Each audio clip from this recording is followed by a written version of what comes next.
Good evening, everyone, my fellow travelers on Spaceship Earth. It is I, and I am Guy, coming to you live from Applewood Station in Denver, Colorado, where it is 3 degrees Celsius outside and mostly cloudy. Hello, Brent. Welcome.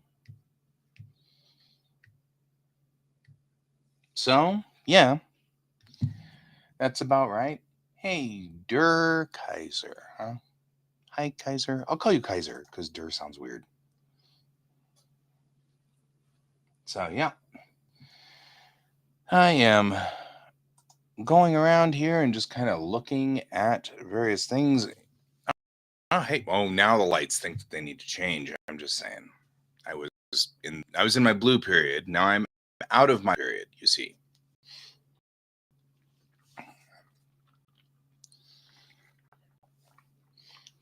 It's because I started my show like a couple of moments earlier. Just call me Kaiser. Okay, I will. I started a little earlier than I usually do.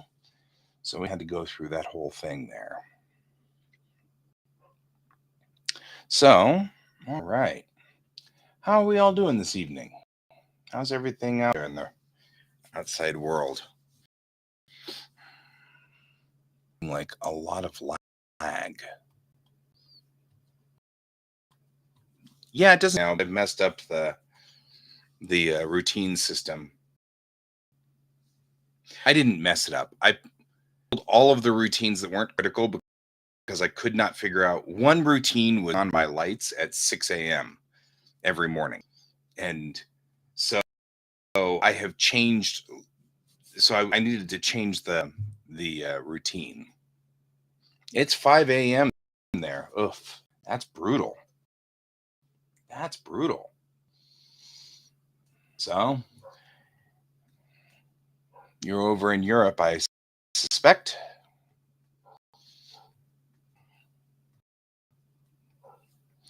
So you probably, I mean, that puts you pretty much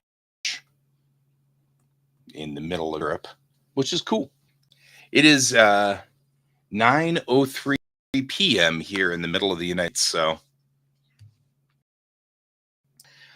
it's one of those, we do our best. I'm looking outside and I'm like, well, it's not so bad. It's, it's a nice warm 5 degrees Celsius because, winter in Colorado.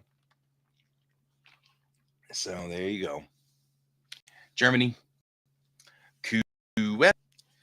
Man, Germany can be brutally cold this time of year too. Hi, Choco. I was in April, and it was bitterly, brutally cold. And I mean, when I say that, I'm saying, like I'm a Coloradan. I'm used to cold. I'm good with cold, but man, it's like I could never quite get warm.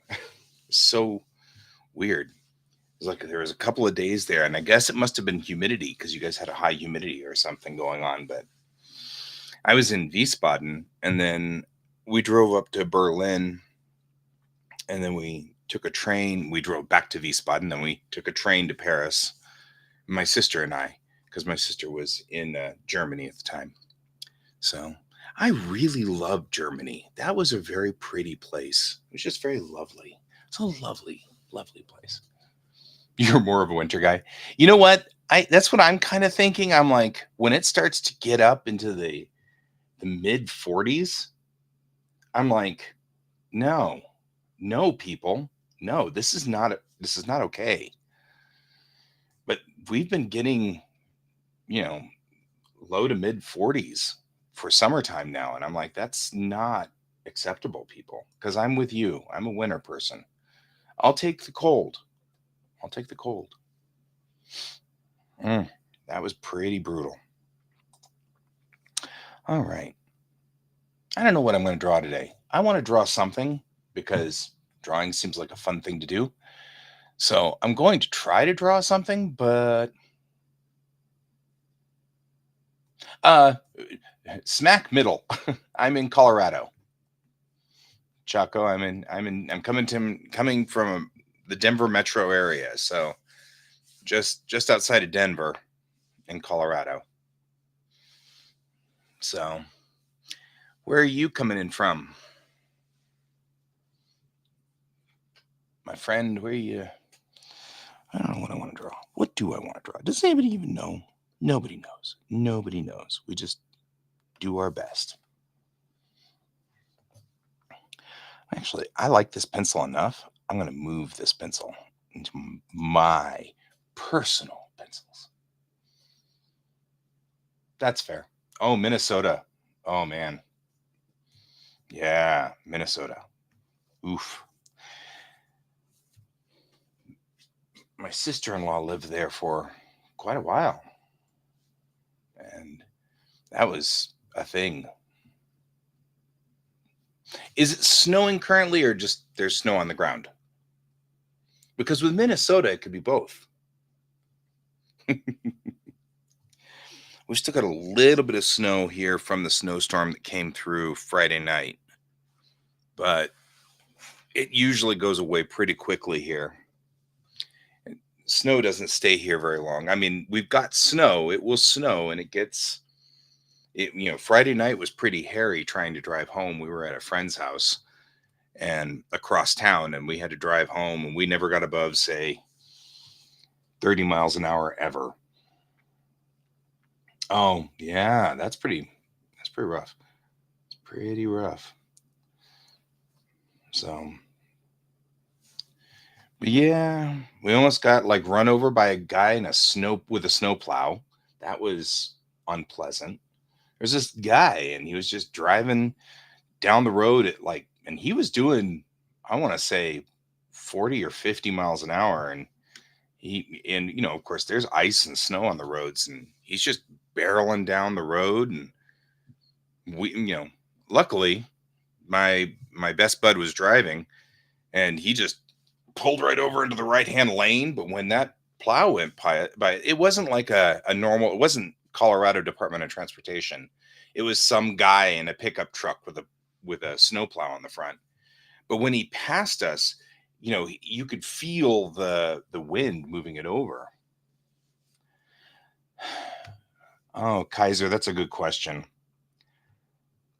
I really like the feel of drawing on paper, on actual paper. I like how it feels, and I like the texture. Um, but I've been trying to move over to pencil and digital, just so that I don't get. I don't know. It's easier on the. It's easier. I'm going to turn on music here. Yeah, good, right. So I've been working on a comic for a while now, and I've been working on a comic recently, and in the comic, I've been I'm on issue 2 and 3. IBLS paint. Hmm. Hmm. That's interesting. Um. see here. See, now you're acting funny. Why am I having control problems? Hang on a quick, guys.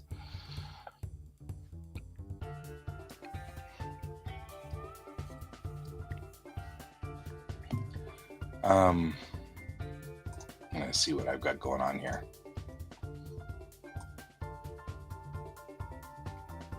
Oh, okay. Is that X because it's on an Apple machine, or usually when I see X, it typically means Apple. And you know,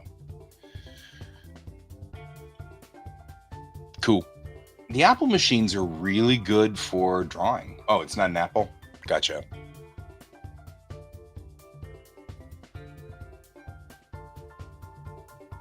On Apple.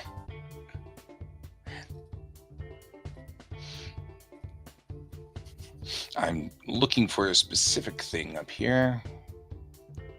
Just checking in on it's totally fine. It's on Apple. Yeah, and that's totally cool. Do you use a tablet? I mean, because this is what I'm using here is an XP Pen 22E. It's a 22-inch monitor, but also a tablet. So I get instant feedback. So the tablet's here. In fact, you can kind of see it lighting up my face, sort of. iPad. And oh yeah, the Apple Pencil. Man, I gotta admit, I've messed with a couple of Apple Pencils, and I'm not gonna lie, they are nice. They are nice. Alrighty. Kind of moving along in here.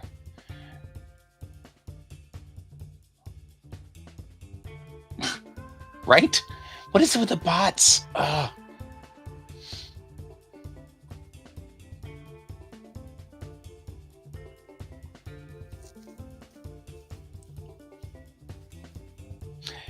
Yeah, Kaiser, I agree. I mean, I do like working on paper. The Blue Whale TikTok bots. There are things going on out there. Things going on. I don't know what's happening.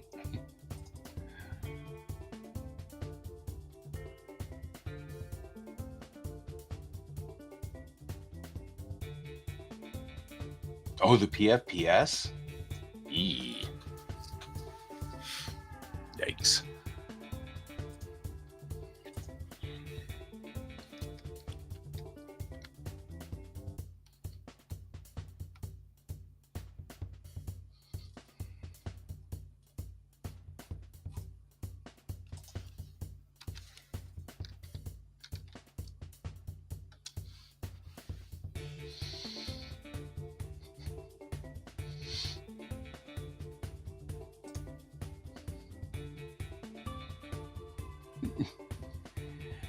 Man, that is a rabbit hole, all right.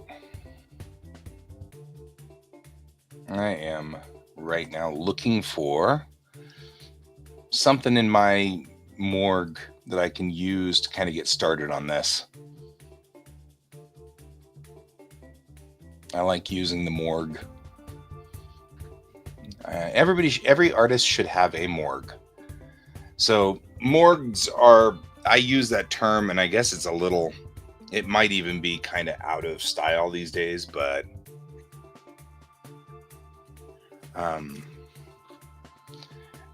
a morgue is sort of where you take other people's artwork and drop it into a folder, and just kind of every so often, if you're like, I need an idea, I got to think of something, you'll pull up the morgue on this. Anthro animals. I like drawing. I really do. It's good for me. It makes me feel, healthy and like I'm doing the right thing. And I know that sounds weird, but I've been drawing all of my life, and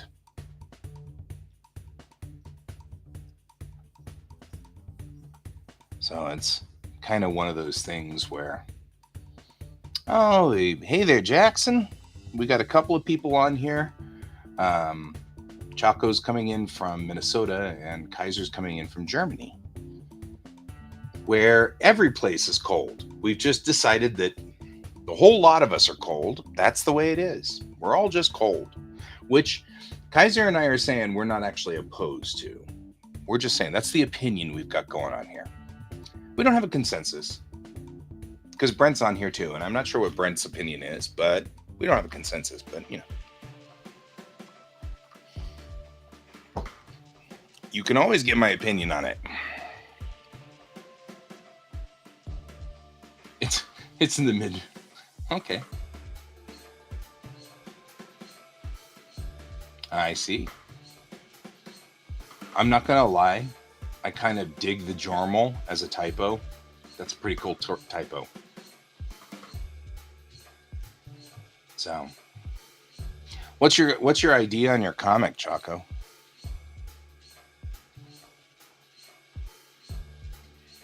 Actually, I'm gonna go this way.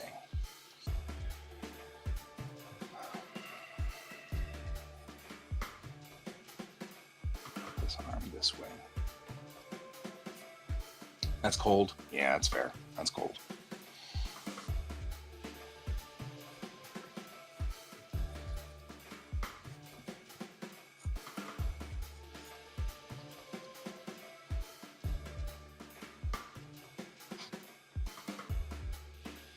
Oh, that's kind of cool.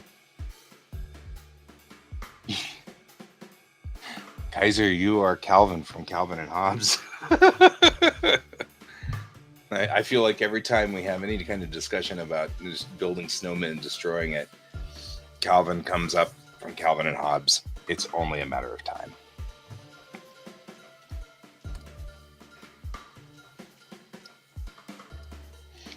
I like the idea, the Anthrofrog.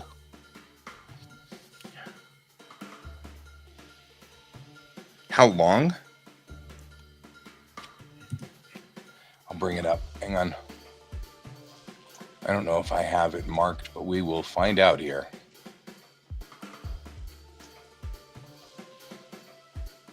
Hang on.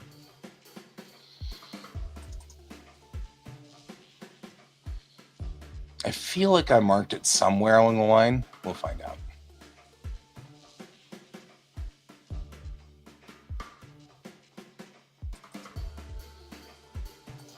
Nope. Don't do that. Weird, whatever thing you're doing. Really don't need you doing that. Do. Everything takes so long now because there's so many pictures.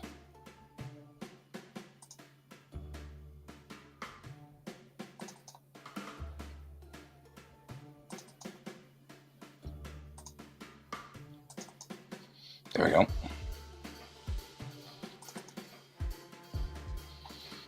Let's see what we got. Well, I didn't put a scale on here, but I know that each one of these squares is going to represent 1 meter. So we just count them up.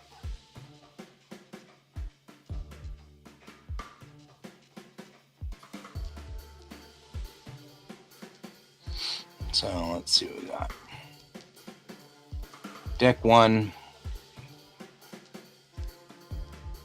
Oh, so each one of these is 10, 20, 30 to the quarter deck, 40, 50, 60, 70, 80, 90, 1, 2, 3, 4, 5, 6. So 96 meters in length.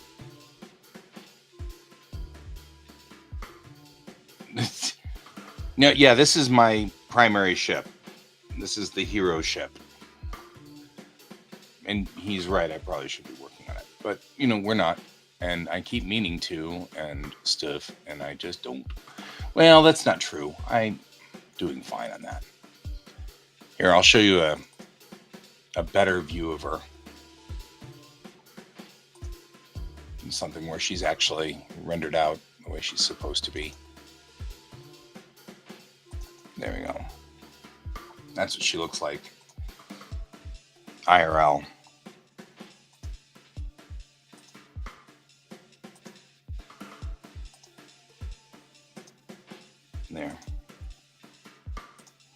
That's the UMC Kitty Wake. So yeah, so basically she's about a football field long.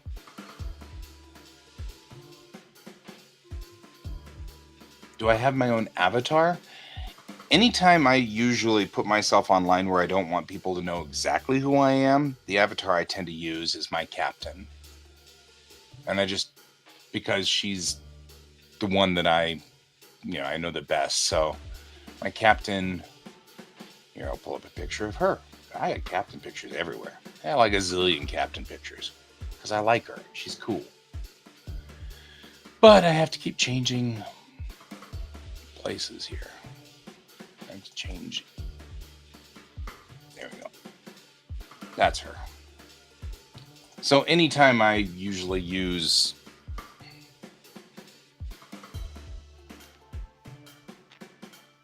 yes. So anytime I use my online persona, I tend to use her. Because I like this picture. Well, I don't use this picture usually. Usually I use this other picture because this is funnier. That's a funnier picture. So I'll use one of these and I'll pull them out of here and then use that. Okay. 9,600 centimeters. Yeah, that's 60 centimeters at scale. That makes sense.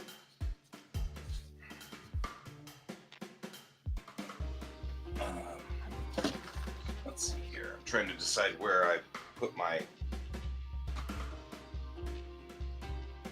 big ruler.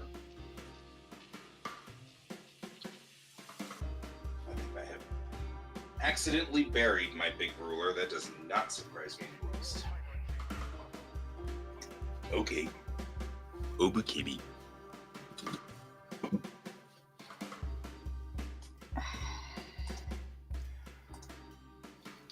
Yes. Well, and a football pitch is 100 meters, right? Or I'm sorry, it's not. It'd be 30 meters. 33 meters? No, 30 meters.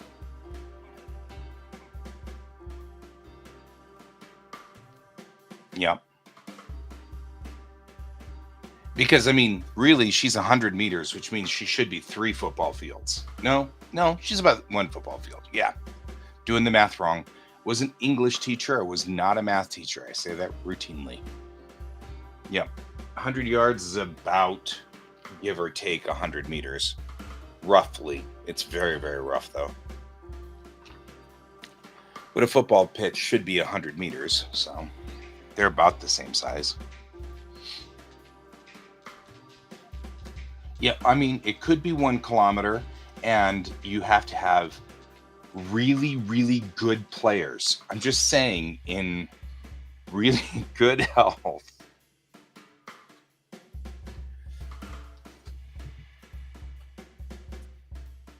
So, hey, Brad. Oh, are you hanging out over there? I'm not. I've got too many screens up.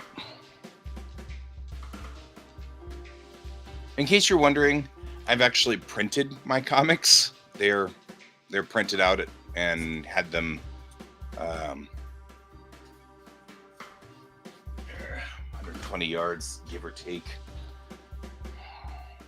I was drawing. All right, back to drawing me.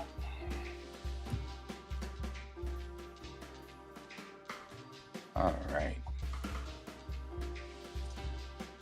No. Yes.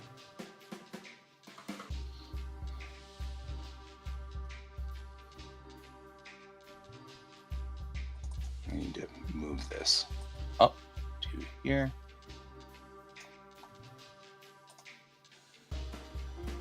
I'm gonna do that.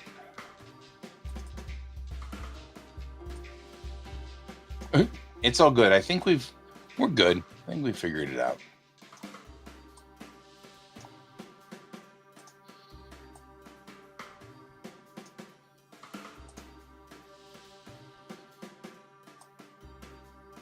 There we go. Keep this open. I'm opening and closing things over here so that keep an eye on all the controls and have on this monitor an inspirational piece.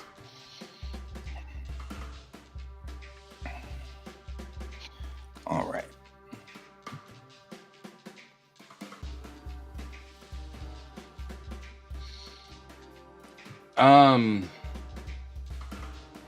Seriously, I started drawing when I was 17. That was probably when I started. I mean, like, seriously drawing. Before that, I was scribbling like everybody else. But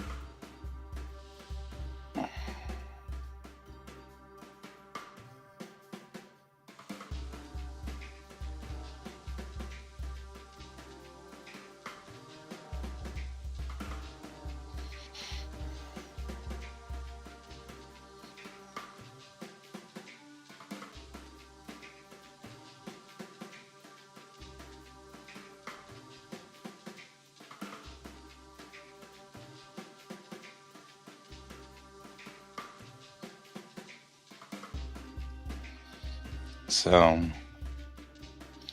yeah, see, I'm already messing it up. I'm not helping myself.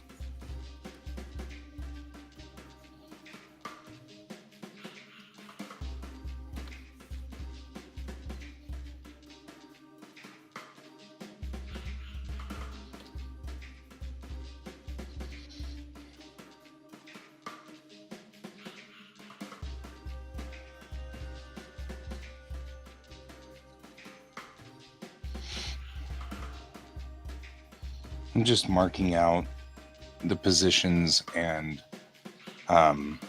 places of things on here. Well, you started late. That's still okay. I mean, I agree with, there's no right time or wrong time. You know what I mean? There's no...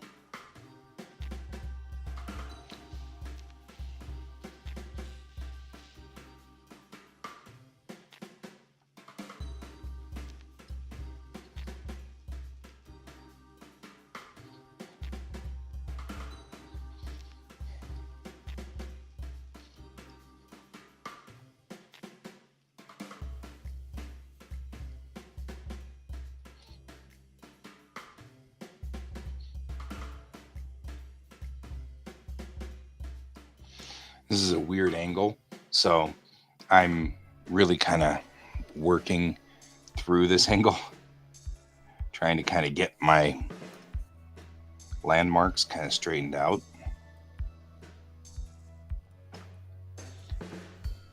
Yeah, I mean, what's late? It doesn't matter, you're here now, right? And that's the important part. We're all here now.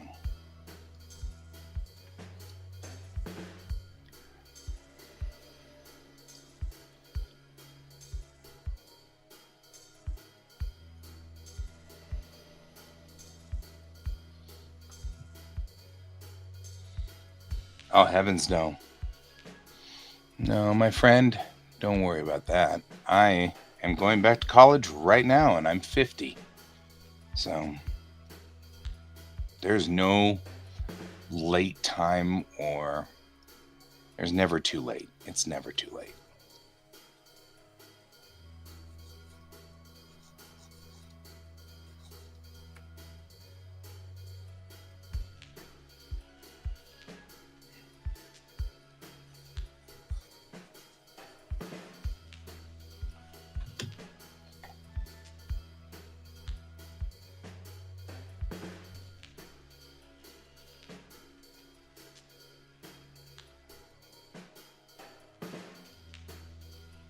All right, well, roommate's not back, and I was like, hey, are you okay? Do I need to come rescue you? No, I'm okay. Okay. You do you, boo. All right.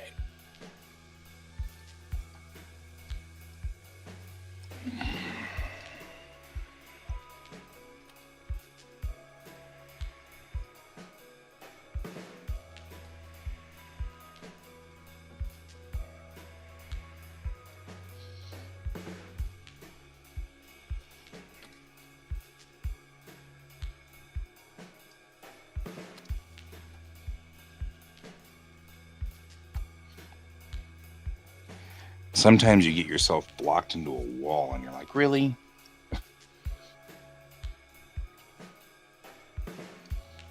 Like, I can move this and shrink it a little. I can actually move it down over here like this.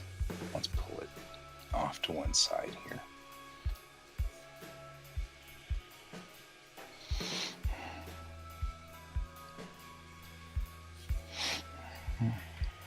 Once I have sort of the landmarks in, I can move in a little closer.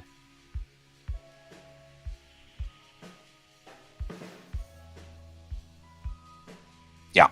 Oh, yeah. So actually, I'm not happy with, say, where the arms are going in. So we're going to try something like, hey, we're going to do something like this arm needs to be moved out to here. Thereabouts, right? Looks about right. So one of the problems that I've often had when, Kaiser, you were talking about drawing digitally earlier. And one of the things that I have a problem with drawing digitally is I get very caught up in the detail, and then I lose sight and start drawing off into Nowheresville, and then I kind of lose the plot of the picture. So the first thing I like to do is go through here and put in sort of my points of just kind of getting the shape of the body in and rough that in first. I think this needs to go like this and then go like that. There we go. And kind of get an idea of what I wanted to do first.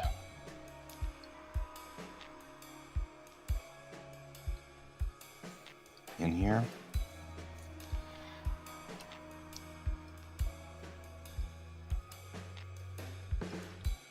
You want more forehead up here. Because despite the fact that we've done all of this, truth of the matter is her head's really more like up here. So, I'll do this. Bring that hair around like so. And bring it forward.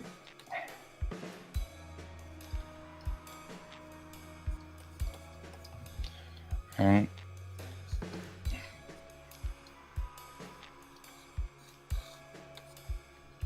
There we go. And that way I can kind of just get a good feel of where everything belongs. Yeah, I'm not going to argue that point. I think you're not wrong. Actually, probably just do this. Probably don't even need all of this part down here. But on the flip side, onion skinning is so much easier on digital. It's so much easier to onion skin. Because all I got to do is just make a new layer. And that's it.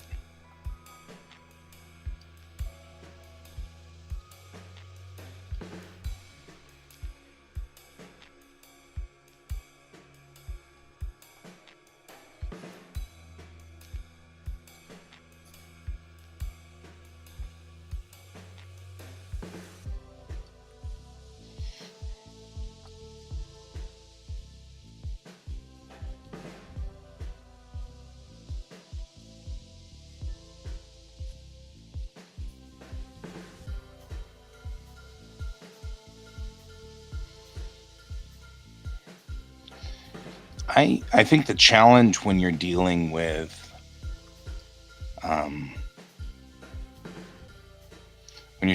digital is losing sight of the big picture. I feel like that's always been my biggest problem.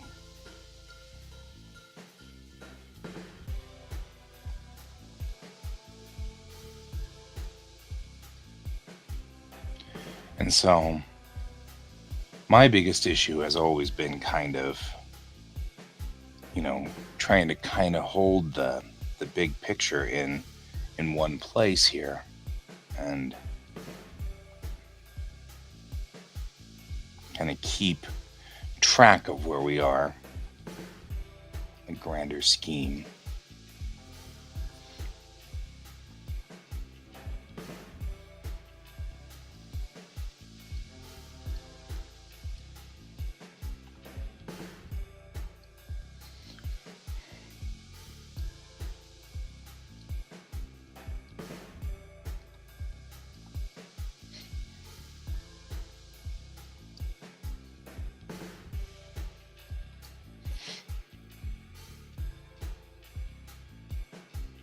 Yeah.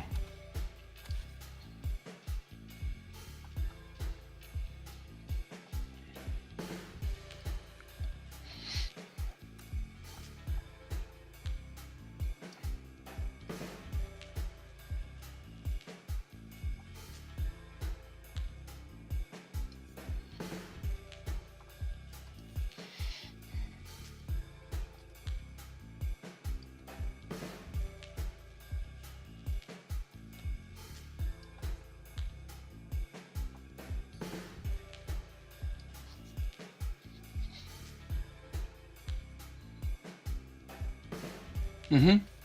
Not to I think both have good points and bad points to them. Um,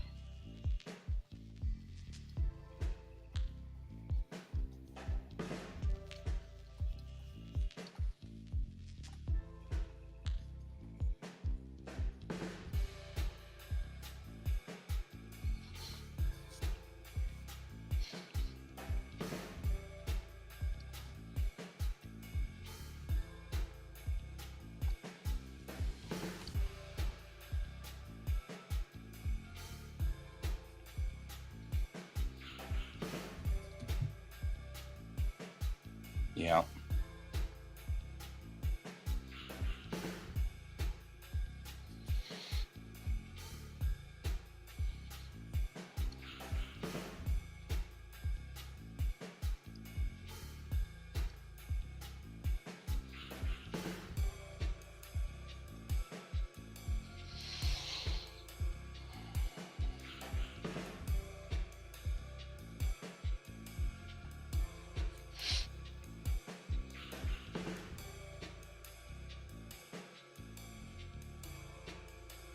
Well, okay. before before this gets too out of hand here, a couple of things. I mean, a not necessarily. Uh, I mean, some people do digital work and some people don't. There's nothing wrong with either one of those. I do both. Um, and personally, my feeling generally is that okay, okay, stay discussion-y though. Be nice.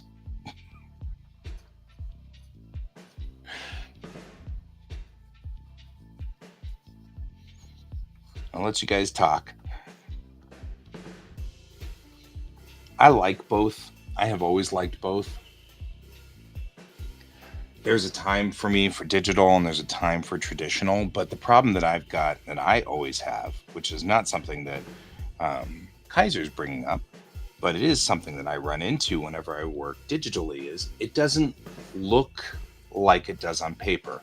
I like the chaos. I like, um, and so I've been struggling as a digital artist on the digital side to make it look more like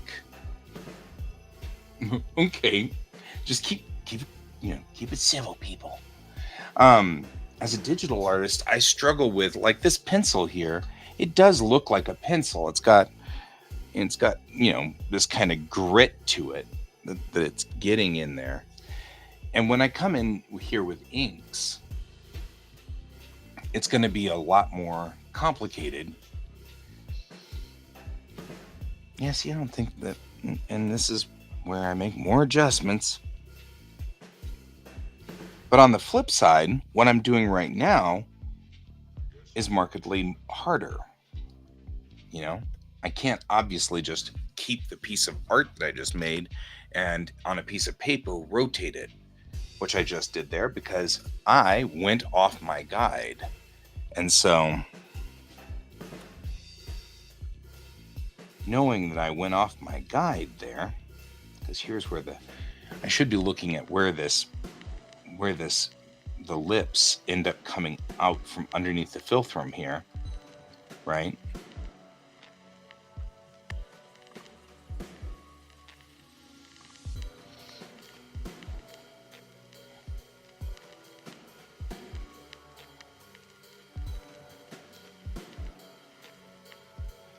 Alrighty.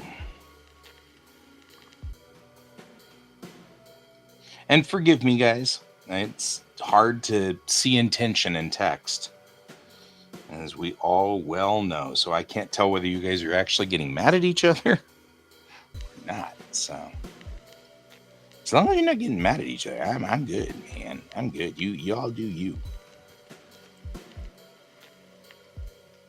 There we go. That's much more. The lips are so hard to do on here because from this angle, you're underneath the lips. And it's so weird. And this is such a strange area to get under here like this. As long as you guys are good, I'm good. And of course,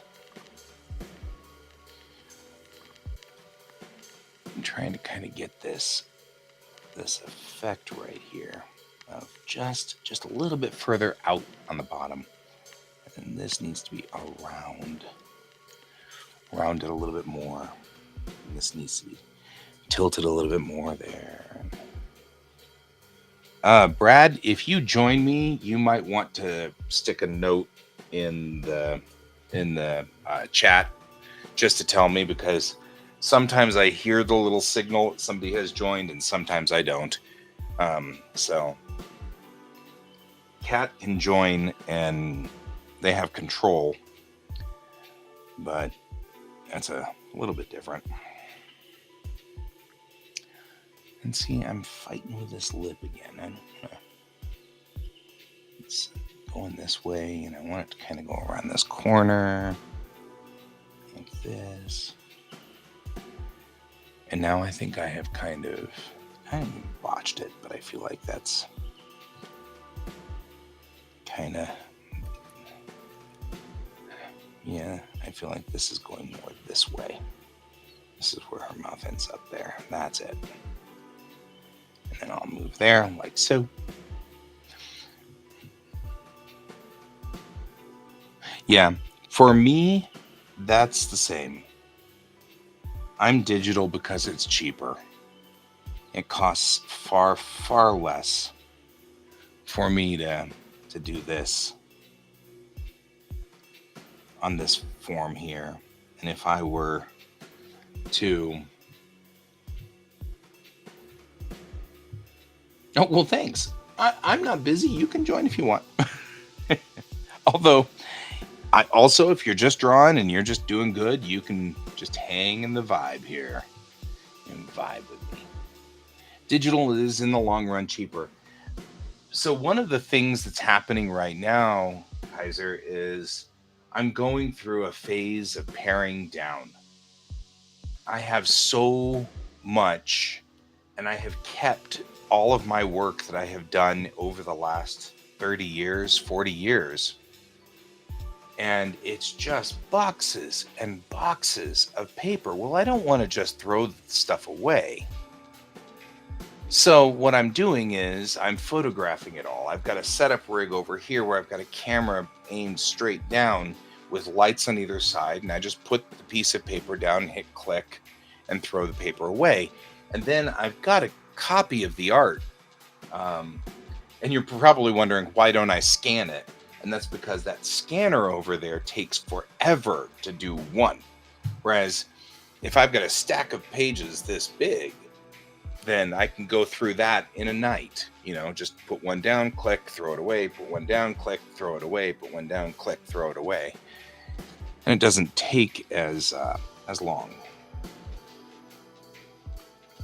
So, but I mean, in the end, that's really what we've got is, you know, in the long run, it's just cheaper.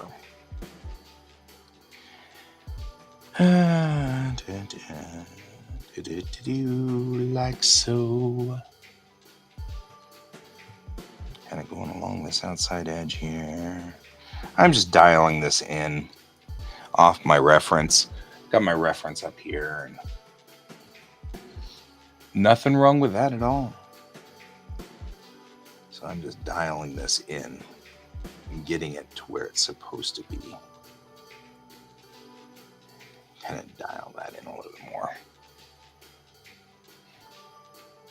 I feel like this is more like this. She's got less of a chubby cheek in here. I'm rolling around though on this side. Try to get this angle in here.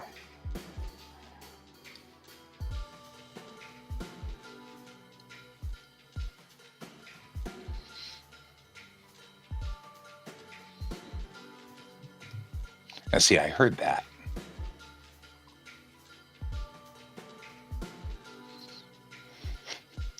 But it's Jackson, so you can control yourself. I'll keep drawing.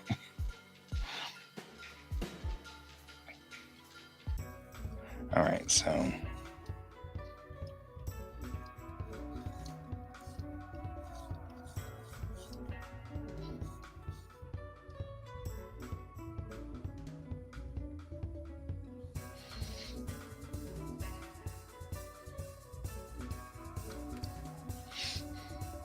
now I'll come around here.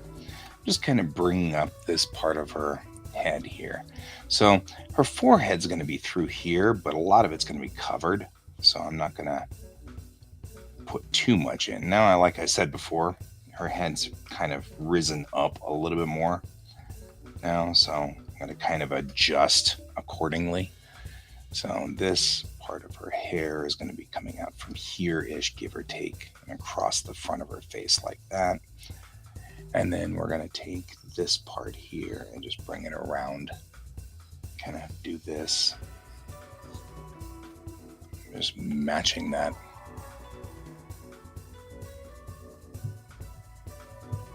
Now that's one where I'm not sure. I mean, I agree because I'm a big 2D animation fan. I love traditional animation. It's what my first college degree was in. And I definitely agree that there is much more personality in a 2D animated movie. But I don't think it needs to be hand-drawn. There are so many steps that you go through. I am? That's weird. I can add you though. Oh, just keep me small. I'm not actually doing digital drawing today, so I gotta work on that manga called Diary thing. Can you hear me? That's fine. Hang on real quick. I'm working it. You're good. Not exactly. Oh, I know. I can just do this. There you go. This. Yeah, that works better. Yeah, because I'm not drawing today. Can you hear me though? I can hear you though. Okay, cool. I just want to make sure because we don't all know how the mic hates me. Yeah. We've had issues before. Yeah, I'm glad we got that sorted out though. So I just have my little like eyeball floaty avatar thingy down there. Yeah, your underwater thing though looks so Evangelion. I'm just saying. It is. It actually is the same GIF. That's why. I just ripped it. I'm like, that's such an Evangelion thing. Oh my goodness. Doesn't it look beautiful though? I absolutely loved it, and like because my main character he mostly does like water magic, I thought it would be like a perfect fit for. I'm with that. A movie made on paper have more soul. I definitely don't agree with that. I think the fact that it's hand drawn, it doesn't matter like what the medium is. It's still hand drawn. Like you still have to hand draw the thing. Just because you drew it on a computer, like you have to hand draw every line on a computer versus doing it on paper. It doesn't make it better than the other. I just completely disagree with that. That's ridiculous. Well, that's what I was saying. There's so many steps when it comes to actual animation. I have downstairs. I still have somewhere downstairs. I've got the original LD Laserdisc of Beauty and the Beast, released in Ooh. 1991, and it wasn't Wow. finished. So it's the New York Film Festival Oh. version of it, and Oh yeah, I heard it's about not that. finished. So when you watch it, it goes, it's got a completely Mm-hmm. done scene, and then it goes to storyboard. Sometimes you'll get the pencils, Mm-hmm. and then it goes to a completely Yeah, done yeah. scene again, and then That's and it's like, crazy. because some of the pieces weren't done, but they did the animatics and a couple of the Mm-hmm. scenes, and they were able to go through with Yeah. storyboards on a couple, and I love it. It is the most Mm-hmm. I love fun that stuff. thing to watch because it's like I an also. X-ray. You know Yeah, what I sorry. mean? It's Yeah, like, yeah. Yeah, I love watching like if they have like like a lot of them like the Studio Ghibli films. If you buy like the special mhm, editions, they come with a version of the storyboard with the nice. audio. That way you can actually like watch the storyboard with the audio, which I is really agree. cool. And I remember like one time when I was at Ringling, we had Aaron Mhm. Blaze. If you don't know Aaron Blaze, like Brother Yep. Bear, Aaron Blaze, like that guy.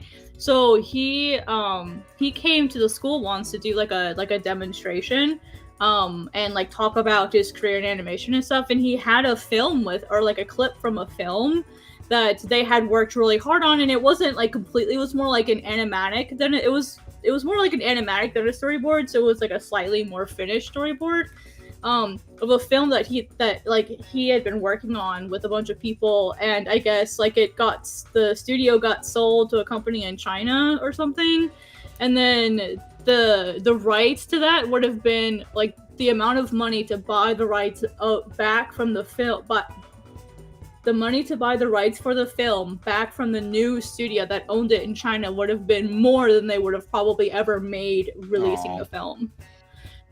And so they never like bought it back to be able to show it, and but we got to see a little bit of it, and it was hella amazing just to see like this like half in yeah. progress film. And one of my favorite Twitter accounts, I believe, is called Traditional Animation on Twitter, and it shows like pencil tests and animatics, and it shows that kind of stuff. It's one of my favorite Twitter I accounts. agree. It's awesome. That's one of my And favorite I miss things is just to animation. watch how it's Mm-hmm. made. Yeah, You know? yeah, and I feel like also when you have like the digital tools, it does make it a little bit easier to make some cool animation stuff because it's easier to do like panning and tracking and trucking and all of that stuff. Like it gets a little bit easier to do all of those things. And I mean, like even Studio Ghibli Yeah. utilizes 3D. I mean, they've been utilizing 3D for a long time. Even like back in like Spirited Away and Princess Mononoke days, they were Oh utilizing yeah. 3D. Oh yeah. Mm-hmm. Yeah, like the Tatarigami at the beginning of Mononoke was That's 3D. nice. So, and one I forget. I'm trying to remember what else was 3D in Princess Mononoke. I think the god like at the end with like the head and stuff. One of those things, like part of that, I think was also 3D. Um, Howl's Moving Castle had 3D in it too, so like everyone's like, oh, all these, and like when you think of Studio Ghibli, you think of like traditional hand drawn animation, and a lot of it is, but a lot of the cleanup is still Hmm. digital. So a lot of films are actually mixed media. Like sure, like the original drawings, like cells may be traditional, and a lot of the backgrounds are matte paintings, but that still doesn't mean that there's no digital in that process. So a lot Right. of the films that we think of as like 2D traditional hand-drawn films are a beautiful blend of digital and traditional and 2D and 3D. They just were so good at it back then that they hit it really well. Yeah. I mean, it's the same thing as me blending my 3D into this as well. I mean, I hope that it's not obvious, but Yeah. I'm not sure. I mean, maybe it's Yeah. pretty obvious what I'm doing, but I always hope that it's not. Yeah, same. I do the Yeah. best that I can. Like if I use a 3D model for something, I definitely like redraw it from scratch. I try not to use I mean, I still will convert the line art as best I can, and I'll use that as my sketch. Right. That way I already have the lines and I can use that as my sketch, and then I can draw on top of it. I can change it as needed. For example, like there's like a house type 3D model that I have that's like a primitive 3D model, but I only use it to get the general perspective, right? To figure out where my two different, when I'm doing like 2 point perspective, to like figure out where my stuff is. I agree. I think that's. See, you need to be at the top of this list. Oh. Right, but see, a lot of mangaka have like assistants, have out the ass assistants. I'm not sure if you mean Shinichi Sakamoto might have been the person I was thinking of, but there's a lot of mangaka that have tons and tons and tons of assistants, that have to help them, so they're not one person, doing everything, So I'm not sure like which mangaka it was, but you can't really use mangaka as a good example because the majority of them have assistants. Not all of them, obviously, because see, Junji Ito has assistants. Like there's no way the man draws everything by himself. Well, and no, and that's definitely true. Junji Ito, Junji Ito is Junji Ito. All right, let's get in here. I'm gonna lay down sort of these flats first. Get in here. But also, you're speaking about a man who's been doing this for an incredibly long time. It's not surprising that he has the capabilities to draw draw 3 pages in only 9 hours. He's been doing this for an incredibly long time. He's probably been drawing longer than I've been alive. Yeah. To be completely honest. But moreover, I mean, if I put my head down to it, I can do a page an hour. If I really get cranking out here and work hard, it's hard. I can do it, but it's hard. Yeah, I can do a page in about 6 hours if I really focus. Yeah. But that's from the very beginning. That's from sketching all the way to finish. Right. Yeah, that's what assistants do. They typically work on backgrounds. And with digital, like what a lot of mangaka do is they have like 3D models of their spaces, or they have like specific things that they'll do to like create their own 3D. That's what a lot of mangaka do is they'll like so Shinichi Sakamoto is someone I'd recommend to look up. Let me type out his name. How do I type in the chat here again? You just in the main you can't do it on the main page. You have to. Oh, okay. Here, if you. Because I want to type out his name, so. Yeah, hang on real quick. On the right over there, you'll see it says like all the way far right. It's got chat. I don't know what yours looks like, but I definitely don't have that. I wonder if I'm not signed in. That might be why. Oh, maybe that's why. Oh yeah, I'm not signed in. That's why. That's okay. I'll just go to the YouTube page. I'll bring go to the YouTube page and type it up there, and then it'll come up on the. That's the easiest way, probably. Yeah, probably.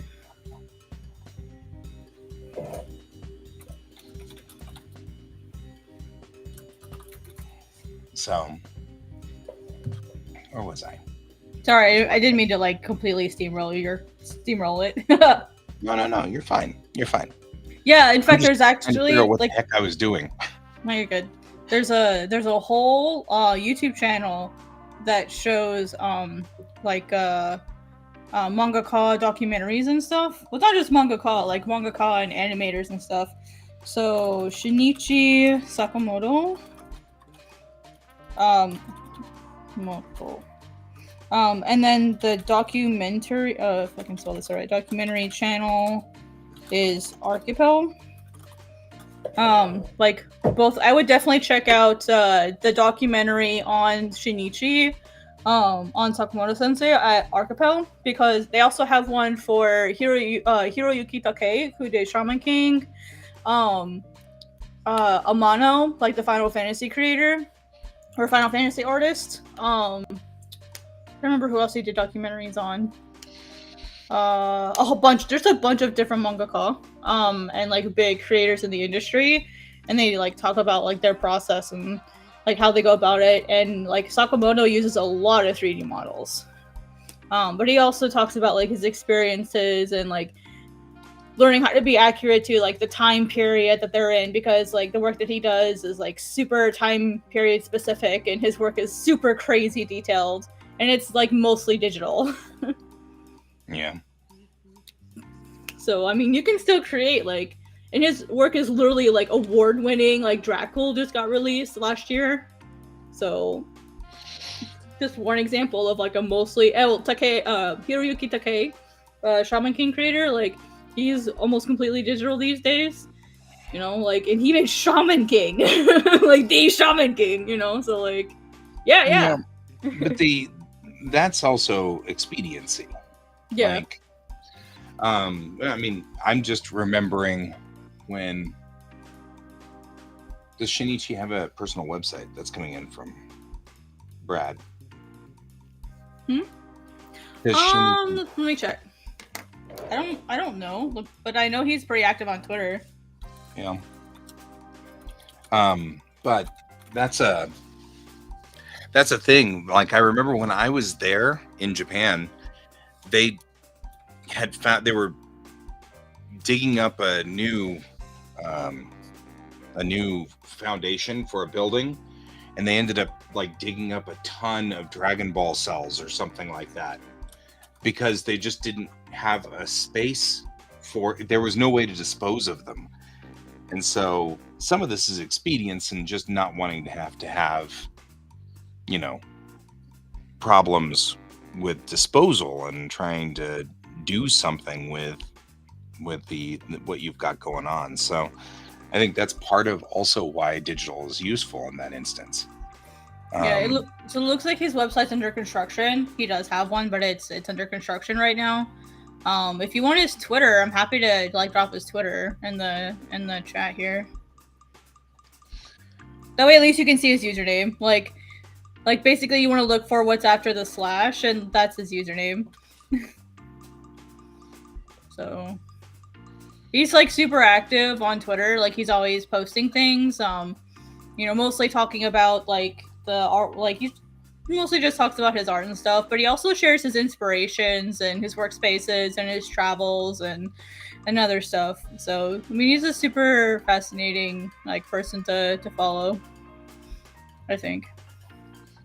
Yeah, but yeah, definitely go watch that documentary on him. It's absolutely fascinating. Yeah, his X handle is the slash. It didn't show it in the thing. Interesting. I'll just type it out there. Maybe it's not going to show the link. That's okay. It's a /14 mountain.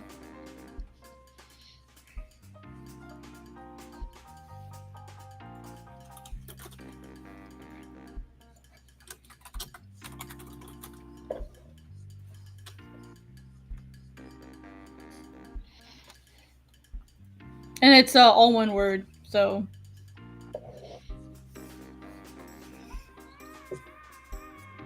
Yeah, I definitely think that's one benefit that digital really has, especially for animation, and that's why I love Clip Studio. Is it works really well with like cell-based style of animating.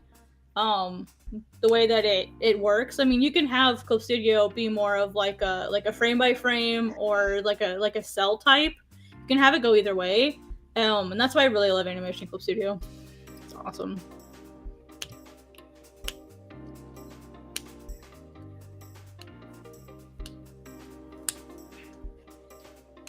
I definitely want to do more animation Clip Studio. I've done a few of them, not that very many. Let me see. I'm sure I could bring one of them up here. Let's see.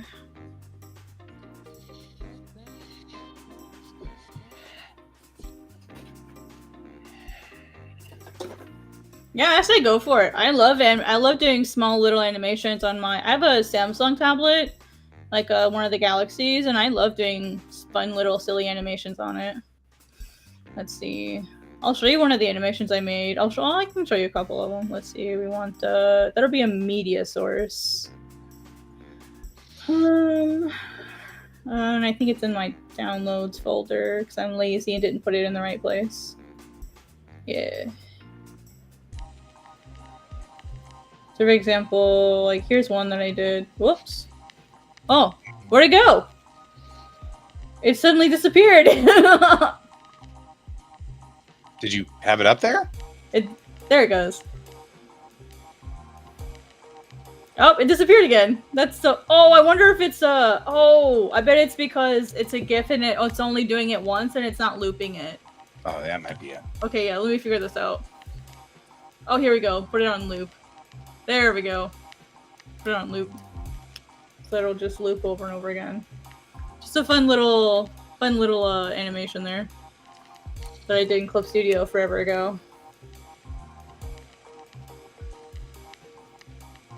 So just fun little stuff. Let me find another one that I did of like a candle. Let's see if I still have it. Let's see. Properties, browse. Oh, here's the candle one that I did.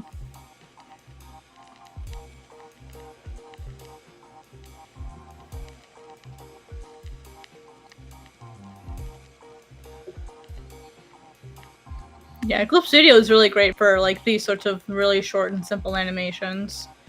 Mm-hmm. So it's really easy to do. I think this was maybe 60 something frames, I think. This one was about 60 something.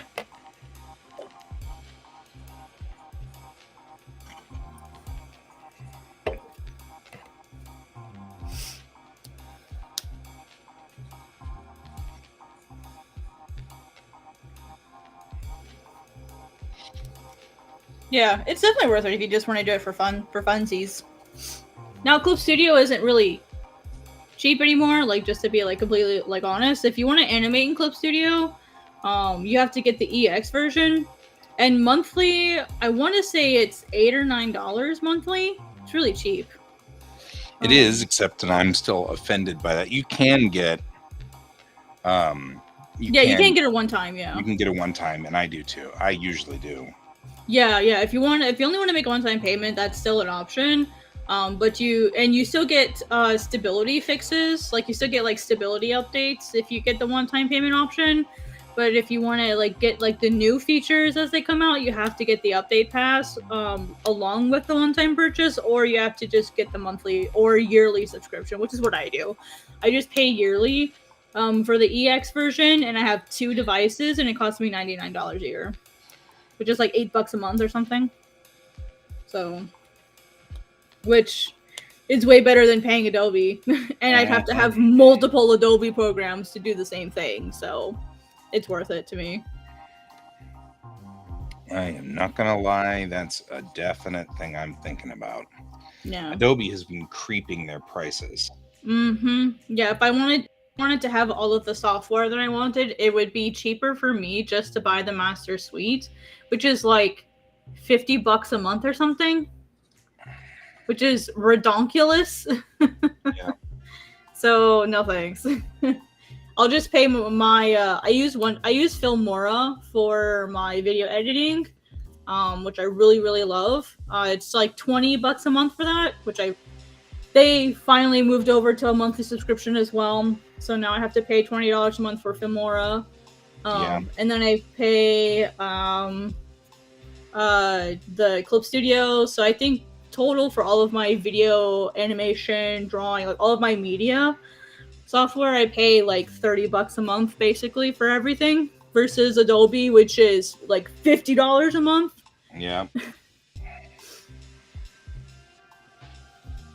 I mean, technically, I still need an Acrobat, but I don't pay for Acrobat unless I need it that month. So it's not something I need every single month. Yeah, and I can technically, I technically already have Adobe because of work. So but they're kind enough to let me use their subscription. Right. I'm like, it's just Acrobat, and they're like, okay. Well, yeah, you can still buy. You can still buy a one-time subscription You can still make a one-time payment for Clip Studio EX. If you want to animate, you have to have the EX version. Just FYI. You can still do 1 second's worth of animation in the Clip Studio Pro. Oh, sorry, excuse me. But if you want to go beyond 1 minute of animation, you have to have the EX.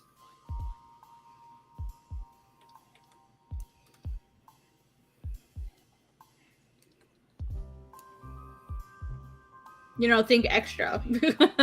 That's, And Clip Studio is made for manga, so it used to be called Manga Studio, and then that was that's when it was owned by Smith Micro, and when Manga Studio was purchased by Celsius, they changed it to Clip Studio.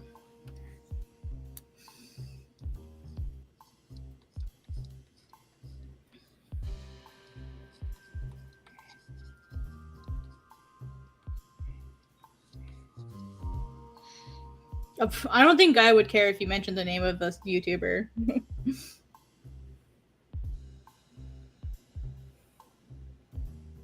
I mean, maybe you would. No, it's good. Yeah, I was gonna say you're not selling. We're good. Yeah, I was gonna say I'm pretty sure Guy wouldn't care.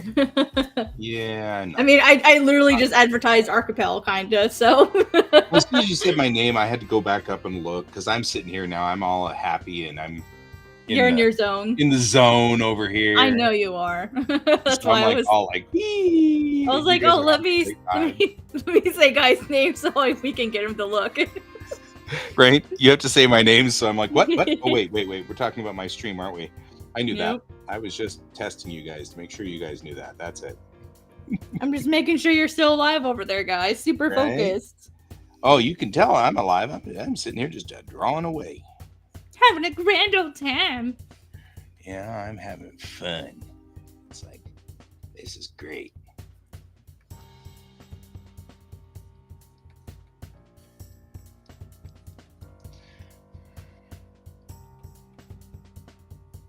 There we go. On here.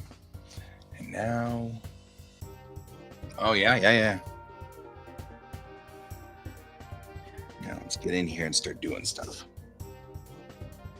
Now that we've got this gray, I'm going to start using this gray and darker colors to kind of get in here and really work on this. Bring the eyes around, which does mean that I'm going to have to start dimming this out a little so that I can see what I'm doing. That's not that's not where we want to be.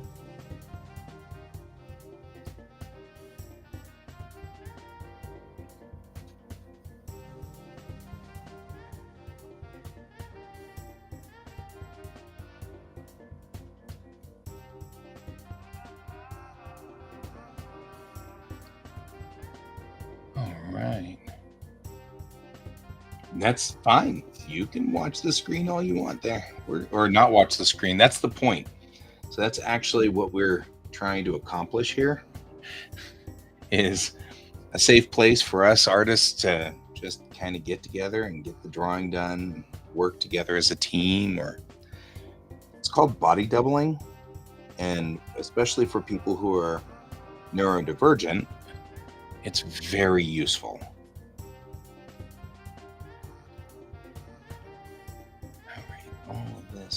That's her eyelash going around here. Sort of clashes out here with this, but we'll get to that in a bit. That's not a problem.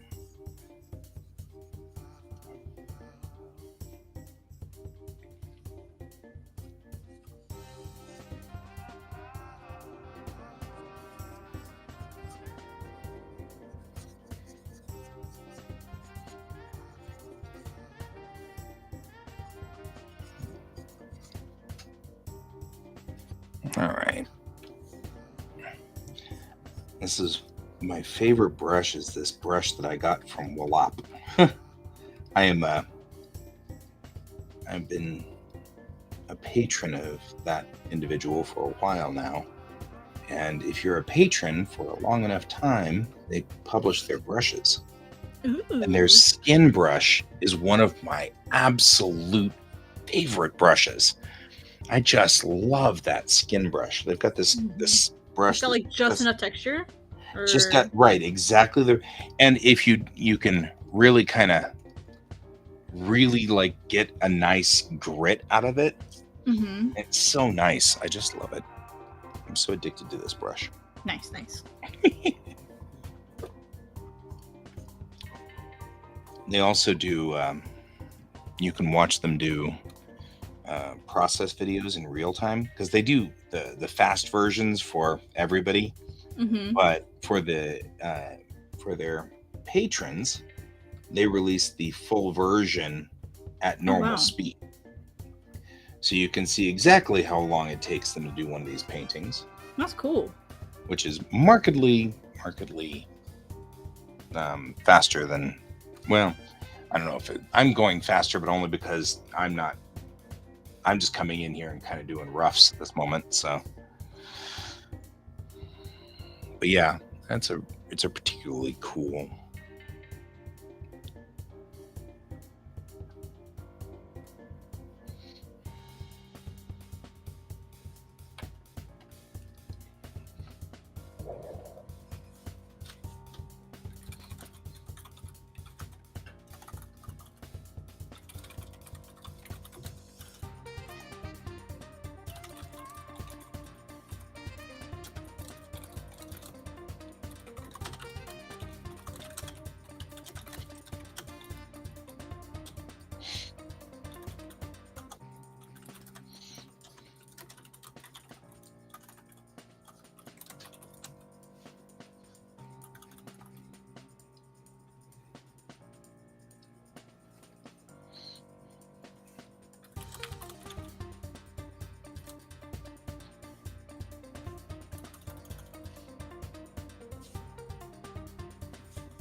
Yeah.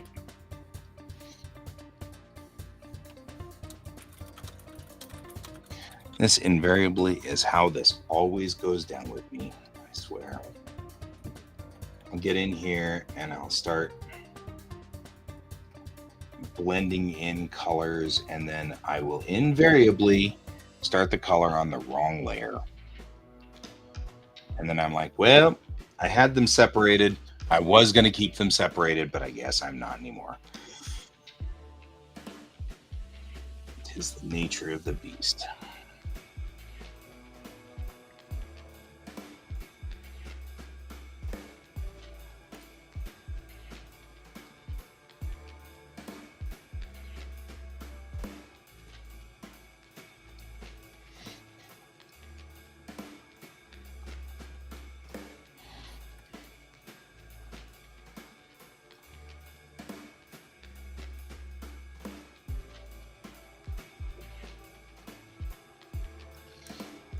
See you later, Brad.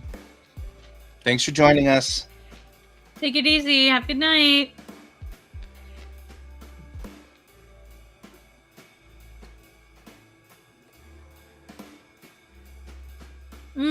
I think one of them is Procreate. I think was one that people really enjoyed. I think Procreate just started doing animation. So I know that's one of them.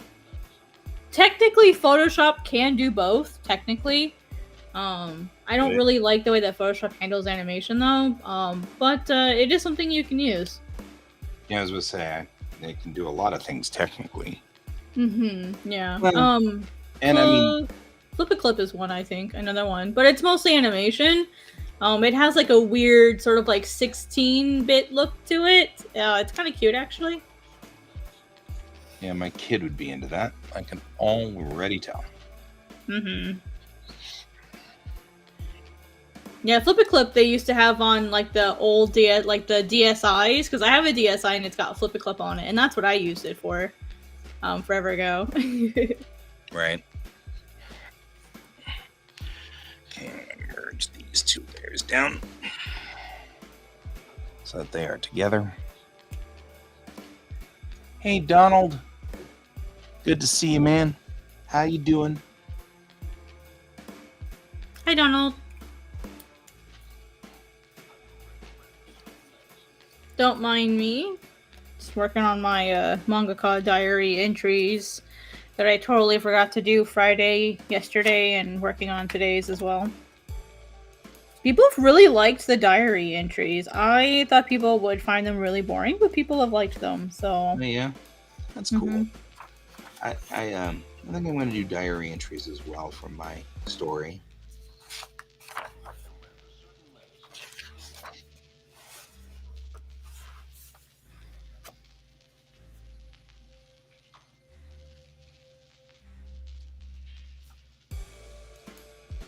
oh yeah, I remember you talking about that.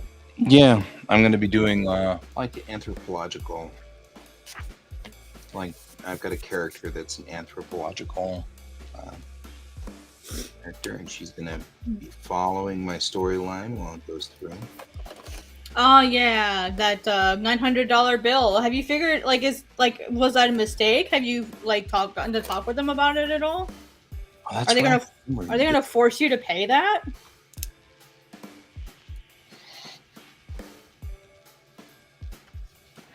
That's brutal.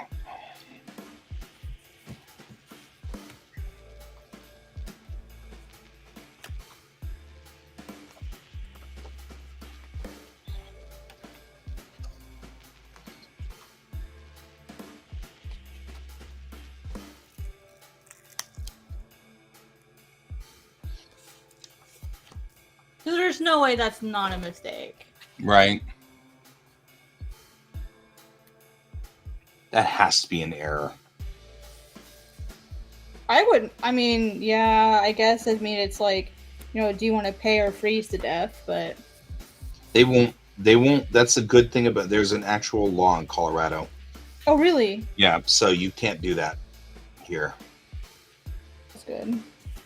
Some So saving grace then. that's at least a plus. Yeah. They can't shut off electricity here in the middle of winter. They can do it in the summer, but they can't do it during the winter. Hmm. We had an elderly couple that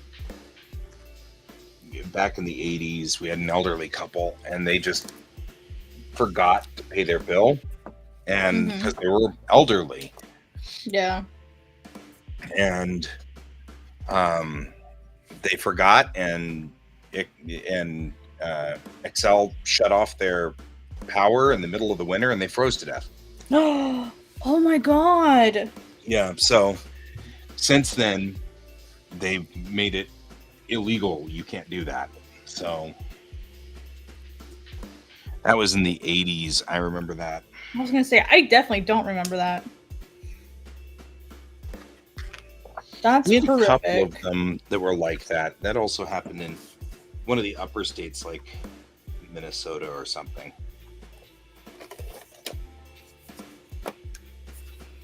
Yeah, and it was just even worse because they had the money, they just forgot. Oh, that's terrible. Because they were elderly, and nobody went and checked on them, and nobody asked, and nobody did anything. You know what I mean? It was You like just assumed that, they don't want to they pay. must have moved to Argentina or something. You know what I mean? It was like, where, what did you think happened here? You know? Yeah, like that would have been like if I knew it was an elderly couple, my first thought would have been, oh my god, we need to do a welfare check on these people because they didn't pay their bill. Especially if they were like historically on time, Right. consistently, and then all of a sudden they don't pay. Like, to me, that would be a red flag that, oh my gosh, we need to check on these people. Like, can we make sure they're okay? Right. That would have been my first thought if I was working there. Mm-hmm. And I mean, maybe somebody did raise a flag or something, but yeah. But at least we've got that to our advantage on Donald's side. They can't kick him out, or they can't shut off the power as long as we are in the winter. I mean, not like that's awesome, but at least it's better than, nothing. Yeah.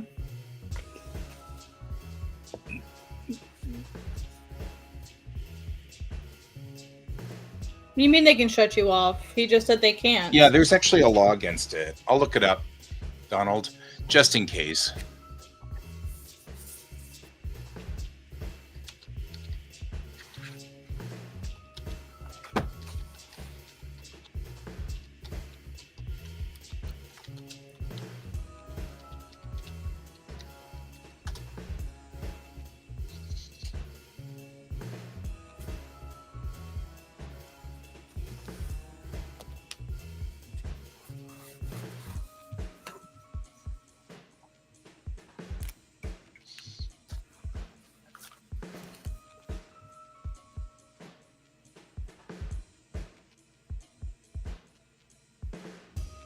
Yeah, Minnesota cold weather rule. Question is that in Colorado?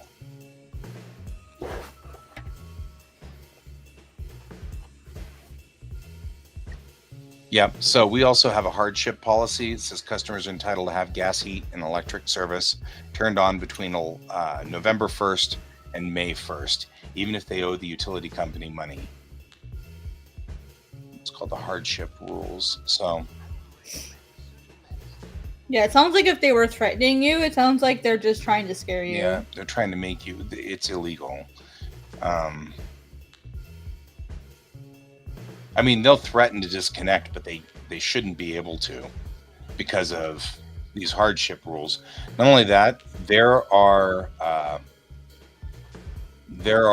rules and protections for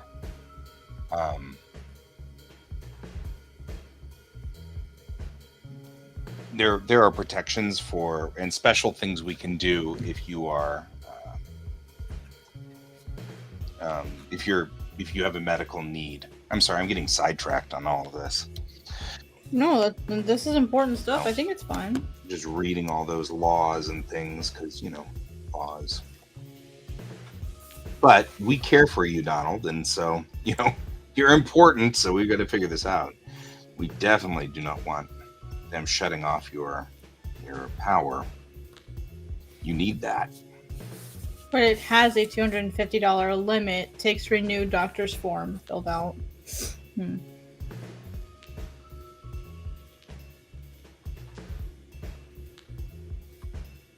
Oh, okay. So it just means a trip to the VA. Which, not awesome. I have to say, I'm not going to complain about the VA that much because Dad went an extra 20 years because of the VA. Right, but I mean, if it's every year, then it's not. I mean, it sounds like that's 1 or 2 days out of your year, right? Mm-hmm. To just make sure you're safe and you have what you need. Yeah.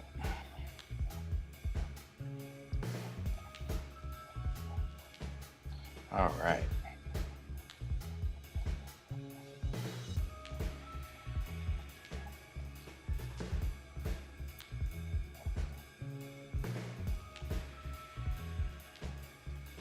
Oh my gosh, the 15th was only 3 days ago. It feels like that was a month ago.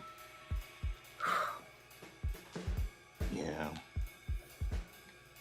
My kiddo's birthday just passed. My kiddo is now 14. I'm not ready for that. I am not ready for 14. Just gonna say that now. It's like 2 days ago that same kid was like 5. And now we're dealing with 14, and I'm not sure I'm ready for that at all. Yeah, it's wild.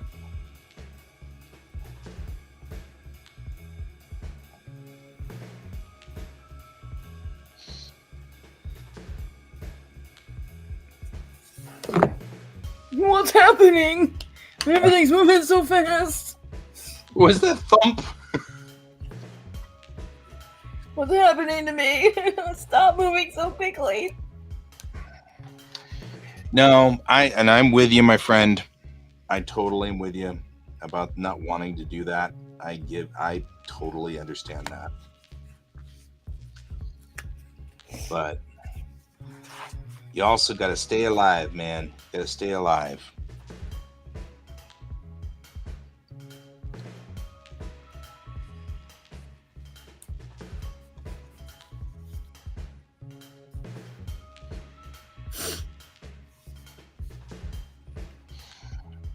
I mean, I've been on food stamps once for a couple months. That was when I was out there in Los Angeles.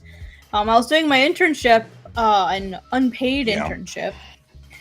And when I applied for food stamps, I had never felt so low in my life. So I can sympathize on the type like my colleagues at the internship. Like, they brought in food. They made sure I had plenty to eat. They're like, what do you need? Do you need food? Do you need water? Like, what do you need? And, like, they encouraged me to apply for food stamps as well to sort of help. And it felt awful. Like, I felt like I had failed. But, like, that's what the system is there for, into that system. And so it's, I mean, it's like you're paying into the system and now you're taking a little bit out, right? So like one, you've been paying into the system your entire working life, and two, you're just a human being ultimately, and things happen, and we all have hardships every once in a while, and so it's not a shameful thing to ask for help. You know, it's not like ha ha ha, I'm doing it on purpose to take advantage of the economy. You're not doing it on purpose. Don't feel bad about it. Yeah. Kaiser, to ask your question, my child is really phenomenally good at music and can't draw to save their lives. So He's creative just in a different way. yeah, it expressed itself completely differently with him. Mhm. So that's fine. My mom was a musician like I was. She pushed me to do flute like her, even though I originally wanted to do cello. But she pushed me to do flute like she did. But I ended up going into piccolo, and then saxophone, and then a wide variety of other instruments. I only started drawing because I went into animation for my first college degree instead of X-ray tech. So it was kind of an accident that I ended up drawing. Yeah, here we are. Well, I think it depends on the parent. If a parent is creative and artsy, I think it's more likely that the child's artistic endeavors will be supported. Yeah. I personally have found that if parents aren't artists or aren't creative in some way, be it dance or singing or drawing or whatever, like they're more likely to say, "Hey, don't do that. That's a waste of time." Yeah. All of the parents that I've had, like all of the family members that I've had that have been non-artistically inclined have told me that it's stupid to do or that it's a waste of time. And all of the family members that have been creative in some way have been somewhat supportive or been really supportive. So I think it just depends on the person. And then there are some parents that aren't artistically inclined at all, but really supportive of their kids and doing whatever is interesting to them. So I think it's more likely that if a child shows some creativity or some creative interest, that parents who are also creative are more likely to support it, thus encourage it, and thus not say stop doing that. So I think it's not necessarily that kids inherit it from their parents. I think it's more like those parents are more likely to support their kids. Yep. Mm-hmm.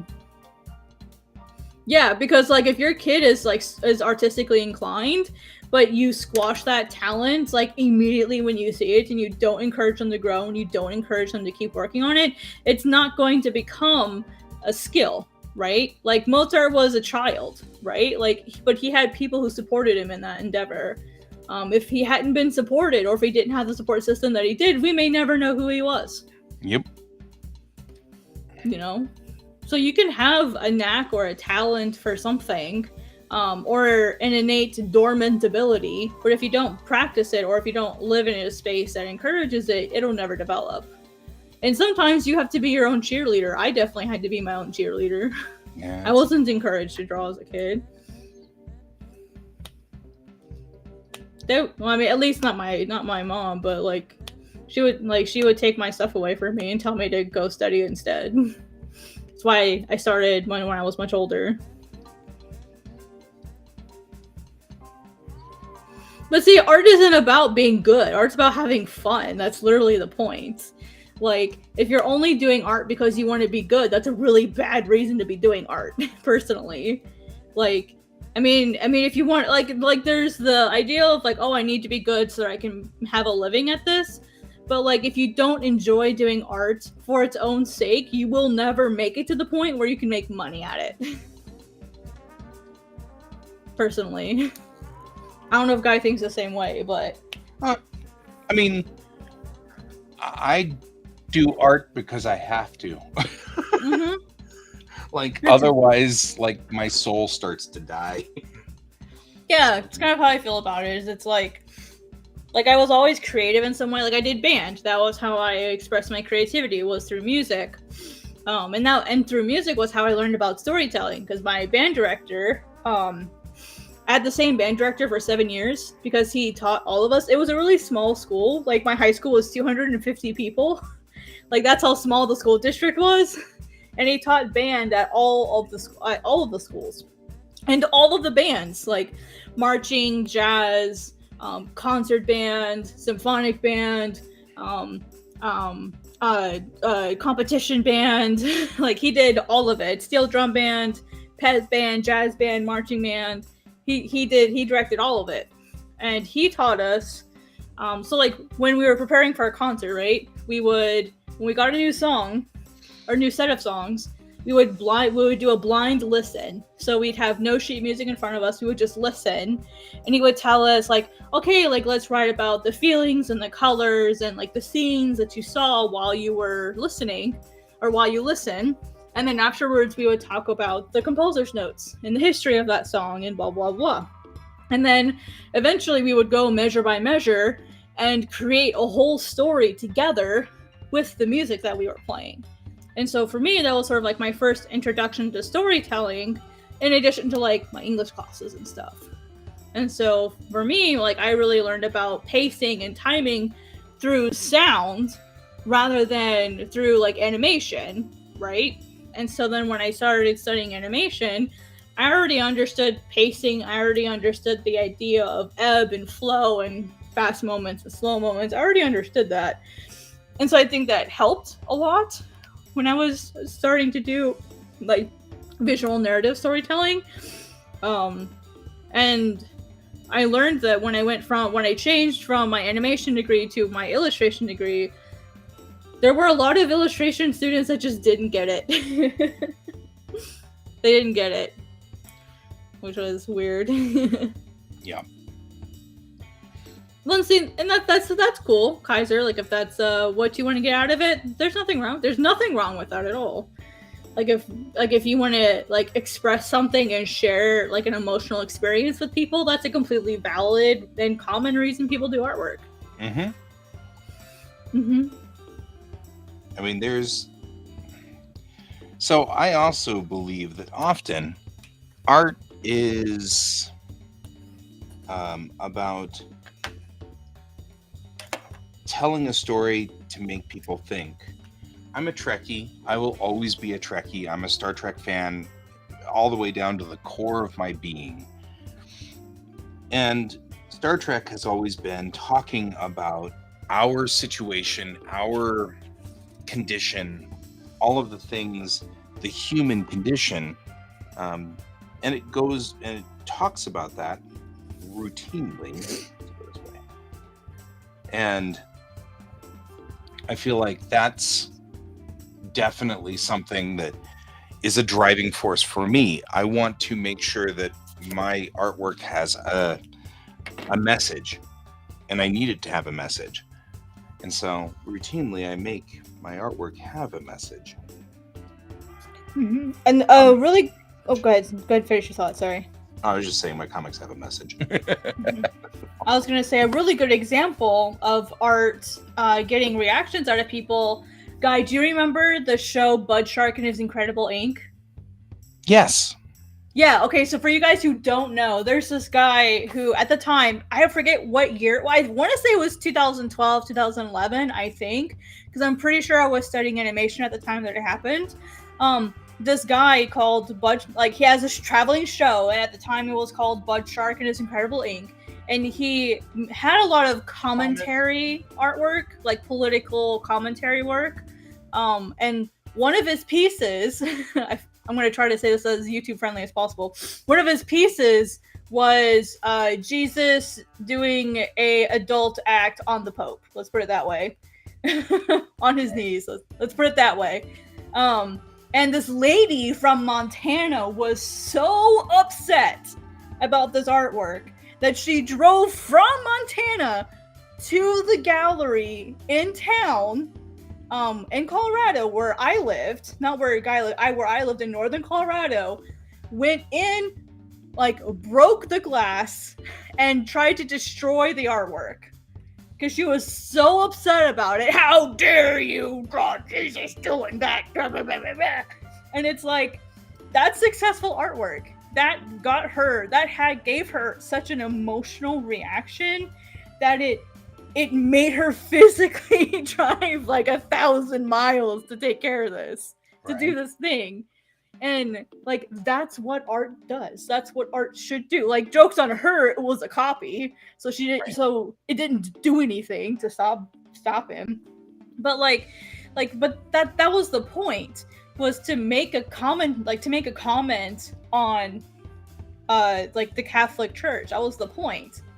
Not the first time that's happened. Right? Yeah. Honor. Exactly. So like, but like that to me is what art. Or the banana. The banana is another great example. The banana taped to a wall. People lost their ever-loving minds over that artwork. But it's like, that's the point. That's the point. That was literally, or the toilet. That's not real art. Good old-fashioned Dadaism. Oh my gosh. Right? It's like, that's literally the point, is to like to start a conversation. That's the point of the artwork. Like, yeah. There's a whole category of art that the whole purpose is to start a conversation. And I'm like, and when you react like that, you are literally like engaged. It's literally a banana taped to the wall with a piece of duct tape. And that's the art piece. That was the art piece. And people lost their minds about it. All about that as well. I mean, Dadaism in the early 1900s, mid 1900s, was the same thing. Mm-hmm. Uh-oh. What are we doing? Lost control of clip. And that's why I laugh when people get so butthurt over what art and art isn't. And I'm like, look, art is commentary. Art is expression. Art is saying something. And if it evokes a reaction out of people, congratulations, you're successful as an artist. Right. That's all that matters. Agreed.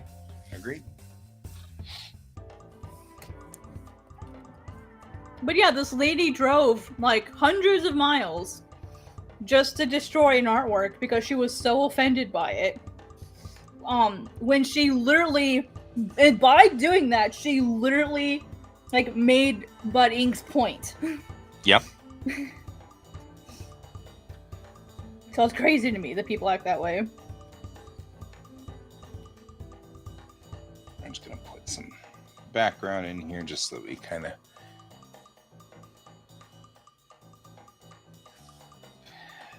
Modern art, just like all art, has its place. And I was with you. I was totally with you until I took art classes. And then all of a sudden I was like, oh, okay. I see. The whole point here is what Jackson's talking about there is that, that's the whole point, is to evoke a feeling. Yeah, like the point of modern art isn't to be good, isn't to be technically accurate. Like the point of modern artwork is to start a conversation about whatever that topic is. Yeah. I feel like you're being a little hateful right now, to be completely honest. When it comes to talking down about modern art, like that's not a productive way to handle this conversation. And you're entitled to your opinion. And I think like hating a type of artwork is like, you're entitled to do that. But I feel like closing your mind to the discussion isn't productive. Yeah, I mean, I think if you think about modern art as boiling down the essence of the feeling, hey cheeks, boiling down the essence of the feeling to its core concept. So the artwork is all about evoking the feeling and evoking the impulse on people so that they can join in. I think that's kind of part of it. And that's why, it makes total sense. You've got kind of a thing. Oh yeah. Yeah. That's also kind of silly. People sometimes do the weirdest things. Oh yeah, there's definitely quite some shit going on there. Not gonna disagree with that one. Yeah, definitely not. But that's kind of the point, right? Yeah, I think it's cheap to dismiss it though. Miso, stop. This picture's not doing as good as I wanted it to. I'm still off by a lot. You're gonna have to wait a minute, Miso. I mean, it's not bad, but I'm kind of sitting there going, having that moment of sort of, mm, mm. I think it has its place in society, and It I feel does. like being immediately dismissive of it says more about you than the artwork. Personally. All right, I'm gonna go feed my cat. She's bugging me for attention or something. I'll be right back. Okay. I am going to attempt to put the watercolor brush down and see what kind of damage we cause here.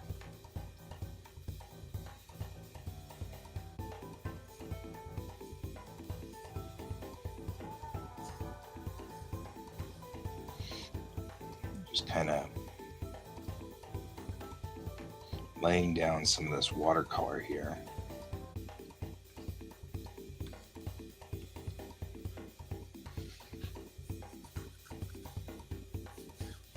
Oh, I agree.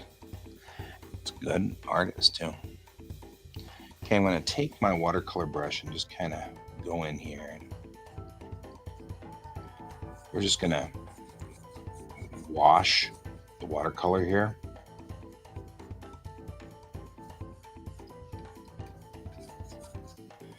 I'm getting some chaos in here. This is good.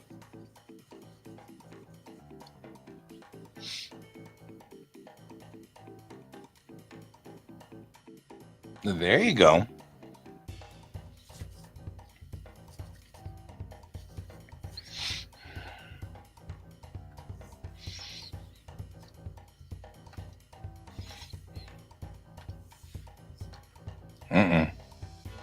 Not what I want.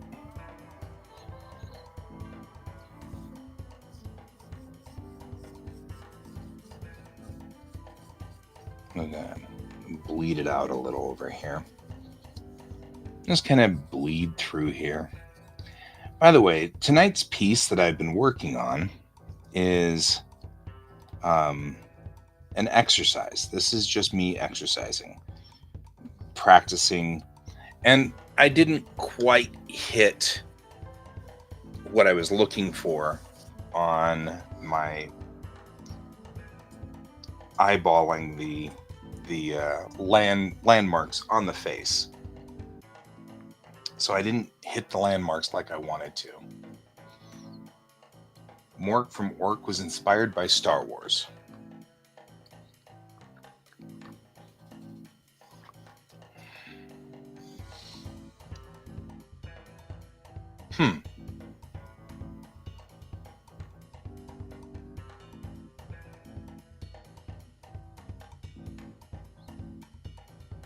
Sculpture. Yeah. Oh, I don't know, Kaiser. I'd go for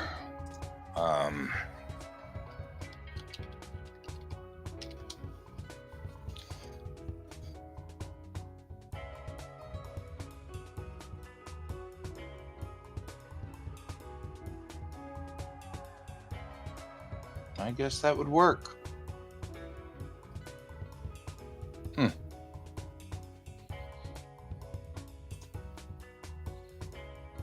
Oh, well, thanks, Paimo. I appreciate it. Like I said, I'm working on light and value and just trying to kind of pull some of this together. I'm not ecstatic about it, but it's not bad. Certainly not horrible.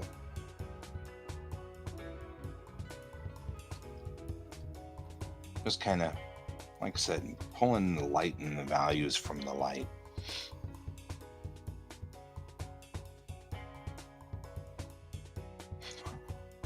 So they did Mork. That works.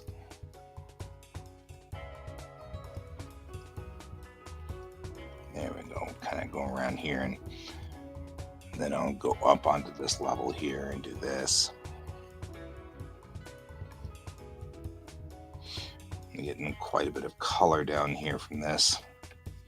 It's actually backing up the color on the outfit because this isn't quite, it's not fully realized. I was just sketching. So, but there are things we can do that would make it definitely feel more realistic. Put just white on the edges here and kind of go around like that and hit just pieces and parts of the face like so. Just come around like that. That will help a lot. And this is orange, so we'll take this orange and run it all the way up to the top there. And then I'll take this brush and just kind of trace along the top.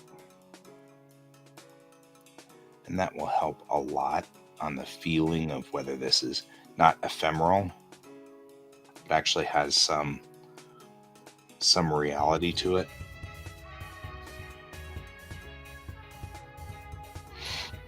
And then you always kind of bleed out the trailing edge. So we'll go in ahead and come back around here and just kind of bleed out this trailing edge here. And then the same thing over here, we'll just bleed out this trailing edge. And that gives it a sharp edge on one side and then just blurring out into the piece on this side. And it sort of makes it look like this side of the object is being hit by light coming from there. Well, now we add more chaos because I need chaos. I like chaos. Chaos is awesome.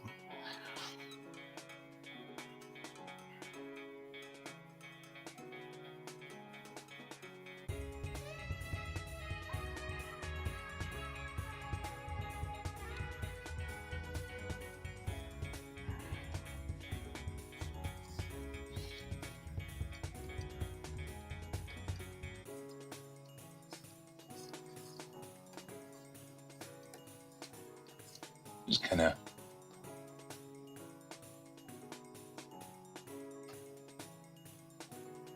yeah, he was on Happy Days before he was on his own show.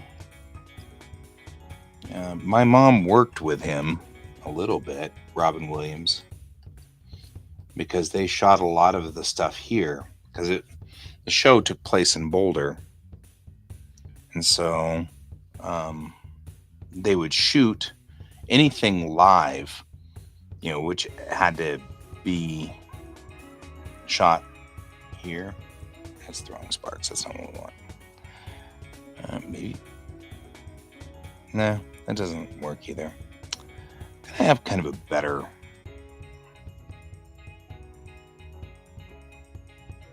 I need more of a.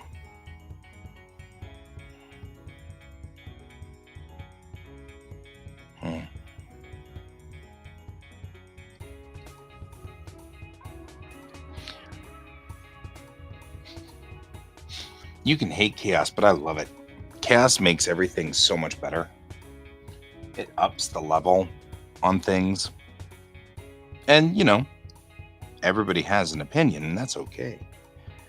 There's nothing wrong with that at all.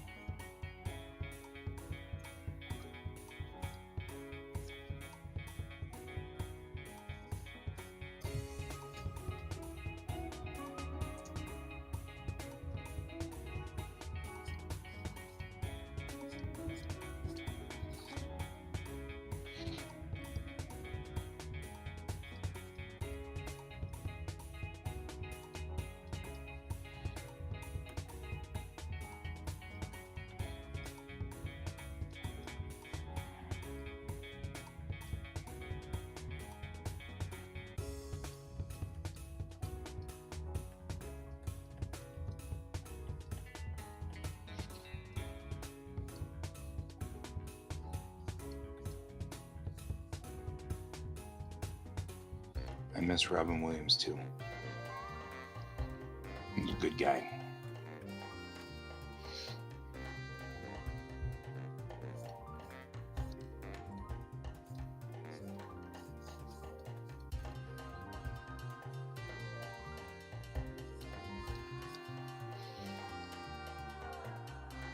Kevin Conroy, yeah. I'll agree with that.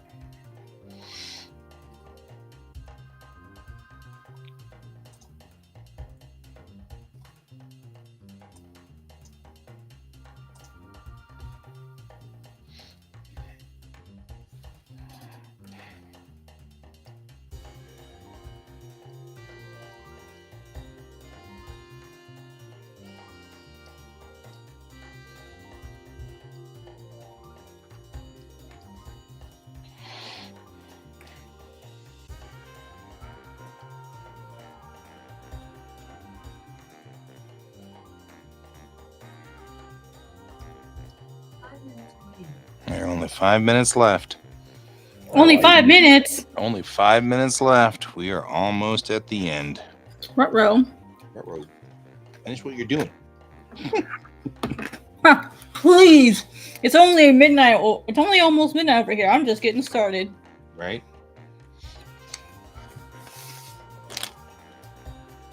That's fair. And I get tomorrow off. Hell yeah.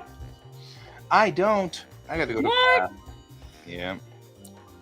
You guys don't have President's Day off? Well, yeah, I don't. I mean, I have not For seen class? anything that says that we've got tomorrow off. Now, most colleges were shut down on national holidays. Because tomorrow's the Observance Day. Yeah. Well, I hope you do actually get it off. I hope so too. But I'm not going to hold my breath. I only have one class, and it's my cultural anthropology. Oh, that's ironic. Yeah, she still has class. But it's my cultural anthropology class, which is great because I actually really love that, and that's in my core. So, yeah, you know, I'm not going to complain. I can stand to have the class. That's not going to hurt me at all. So you can't sit up here. I just worry about all those people who, you know, have the class because of the word prerequisite. You know, those guys are the ones that are like, do we have to have it? You know, for me, I'm like, no, I can stand to have another day of this. To be completely honest, I hated my anthropology class. Aw. I think part of it was the teacher. Yeah. Like the teacher that I had. Okay, so I technically took anthropology twice because I failed it the first time. But I failed it on a technicality because the teacher had a policy of if you could miss 2 classes for any reason. But if you missed a 3rd class for any reason, automatic 60%. Wow. Even with a doctor's note, she didn't care. She didn't care why you missed a class. Miso, stop. You're being a pest. Anyway, so I missed I missed 1 class because I had a fever of 103. It didn't feel like going to class that day. Right. Weird. And then no, Miso, it's not for you. It has barbecue. Toxic for you. I can't. Why are you being a pest today? Goodness gracious, she's in everything today. She's having a George day. Yeah, right. Anyway, don't be like George. He's a pest. Yeah. Anyway, so I missed 1 day for a fever. Oh, bye, Kaiser. See you later, Kaiser. And then I missed more days because I went to New York Comic Con with the college to represent the college. And they still counted against me. Wow. And when I got back to class, she's like, "Hey, I just wanted to let you know that you missed X days, and because of that, you have a failing grade." I'm like, "What are you talking about?" She's like, "Well, you got dropped down to 60%, and I think I had a 94% beforehand." And so because it was 64% minus the other 6 that I'd already lost because I had 94. So that brought me to a 54. So I was failing. And I'm like, okay, I understand. Is there anything I can do, like extra credit? Can I write a paper? Like, is there anything? And she's like, oh no, I said on the syllabus that there is no extra credit in this class. I'm like, so you're telling me that we're not even at midterms yet and I'm already failing? And she's like, yeah, basically. I'm like, okay. And there's nothing I can do to get those points back? No. Okay. So I just stopped showing up. Right. I'm like, I'm not going to waste my time if there's... point. Yeah. Like, like, mark me as absent. I'm not going to do the assignments. Like, I'm not going to show up if there's nothing I can do. And so I failed. I failed that class. And then I took it again with a different teacher the next semester. And I passed. I mean, that teacher was way better, but it kind of ruined it. It wasn't fun for me. Basically, you just scratched the frick out of my arm. Yeah, I mean, way to disenfranchise you too. Yeah. I'm like, okay, cool. Like I was completely willing to like write like if she would have asked me to write a 50-page paper so I could pass, I would have done it. But she didn't even give me that chance. And she'd been there. She'd been teaching there for like 20 years or something. Hmm. I was like, damn. Yeah. Yeah. It turns out that she'd been like that for a long time. With one of the other professors at the college. I remember like I was crying about it because that was my first F. Like I'd never failed before. I was Right. crying about it in the garden in the illustration building. And when the teachers came up and basically was like, "Yeah, I failed her class for the same reason. Don't worry about it. You'll be fine." He's like, "She's just that way. You're good." And been there for 20 years. That's kind of a thing. Yeah, wild.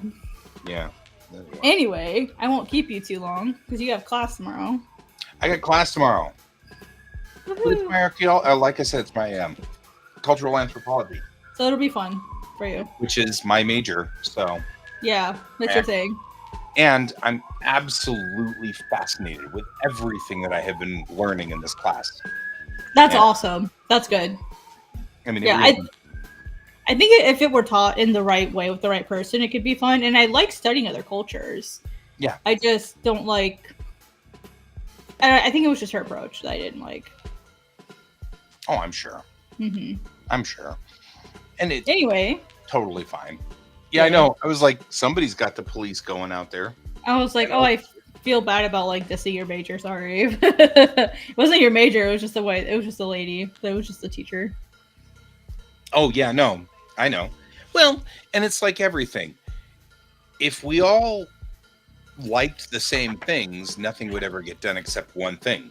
So, I mean, part of the cool part about being human and living with other humans is all of us have different skills and we all have different interests and we all have different, all kinds of stuff. I am most certainly not bothered or offended. Or, good. I thought about it. And I'm like, oh shoot, I feel really bad now. No, there's no reason to feel bad about that. Don't worry about it. Because like I said, if we were all designed to do the same thing, then we wouldn't get anywhere. So anyway, that's all cool. I, however, am going to. Yep. Oh, I live by that, my friend, because I teach. So I totally live by that credo. Yeah, the right teacher makes all the difference. If I was a bad teacher. So I don't know if I said this. I'll say this before. I'm going to drop this bomb before going. That's going to be nice. But I read in the newspaper that one of my kids was killed in a car accident. And I recognized the name, and I knew the school she was from and stuff like that. She wasn't wearing her seatbelt, and she was ejected from the vehicle. Everybody else survived the crash, but since she wasn't wearing a seatbelt, she was ejected. And I thought about that, and I've been kind of bugged by it a little bit, obviously, because I teach. So for those of you guys who don't know, I teach driving school. So I teach the 30-hour in classroom version or part of driver's ed. And I remember her name because it was a really unique name. And so when I saw her picture and her name, I was like, oh yeah, I remember she was in my class in July, back in last July. And this accident happened December. I think it was December. And I was just like, oh man.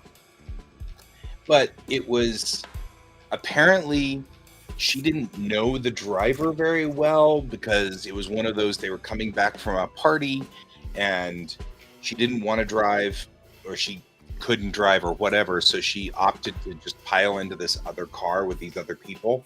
And there were too many people in the car. So she didn't have a seatbelt on because she was just sitting on somebody's lap. And when the car lost control on I-25, it flipped over and rolled, and when it did, she was ejected. And so it was one of those things where it's like, it just hurt. I was like, oh man. But I was telling the kids today that, because like this has now become part of my story. Everywhere but the location, I don't tell the story at the location where her school, usually they come from her school because those kids know her, and so Right. That I makes don't sense. traumatize the kids, but yeah, and it was just, I've been kind of struggling with that one a little bit. But that's definitely not your fault. Of I mean, course I know you know that. Of course not. But And like all teachers, I mean, I had a kid commit suicide when I was in Japan. I lost one of them because he didn't do well in the tests, and I lost one of them there too. Losing a kid hurts, and these faces are burned in my brain. You know what I mean? Like I won't forget them. yeah. And it's one of those things. Being a teacher, it's all about being a teacher. It's the part of being a teacher that you end up with, which, tis the way it goes. It is what it is.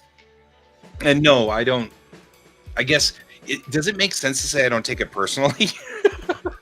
No, I think that makes sense because like you can't be there holding their hand all the time. No way. Yeah. All you can do is teach them the way and hope that they follow that. Right. There is absolutely no way I could have prevented this or done anything about it.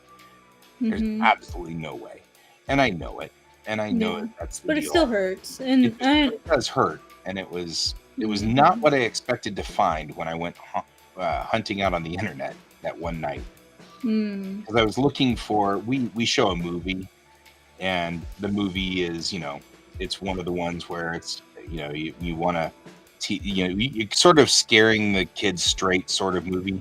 Yeah. We only have one of those. And so I just was like, how much of this movie is actually real? And found out that a good portion of that movie is real. Those accidents really did happen. But yeah, it was, that was what I was out there doing. I did not, but of course, Google being Google, if you type in accident, it looks for accidents near you.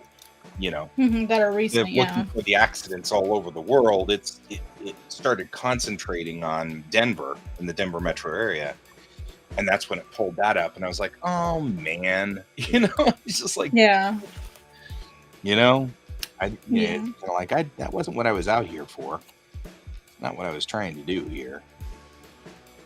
So anyway, no, I don't blame myself. I don't think it's my fault by any stretch of the imagination, but I do certainly feel it, You think about it from time to time. Yeah, and it's definitely, it's Has it impacted how you teach now? Not a lot. I mean, I'm a little bit more heavy-handed about seatbelts, but I've always kind of been heavy-handed about seatbelts, so it's kind of like, hey, don't screw around with this. Wear your seatbelt, This is not worth it. I don't. The story, you know David, who's usually on here.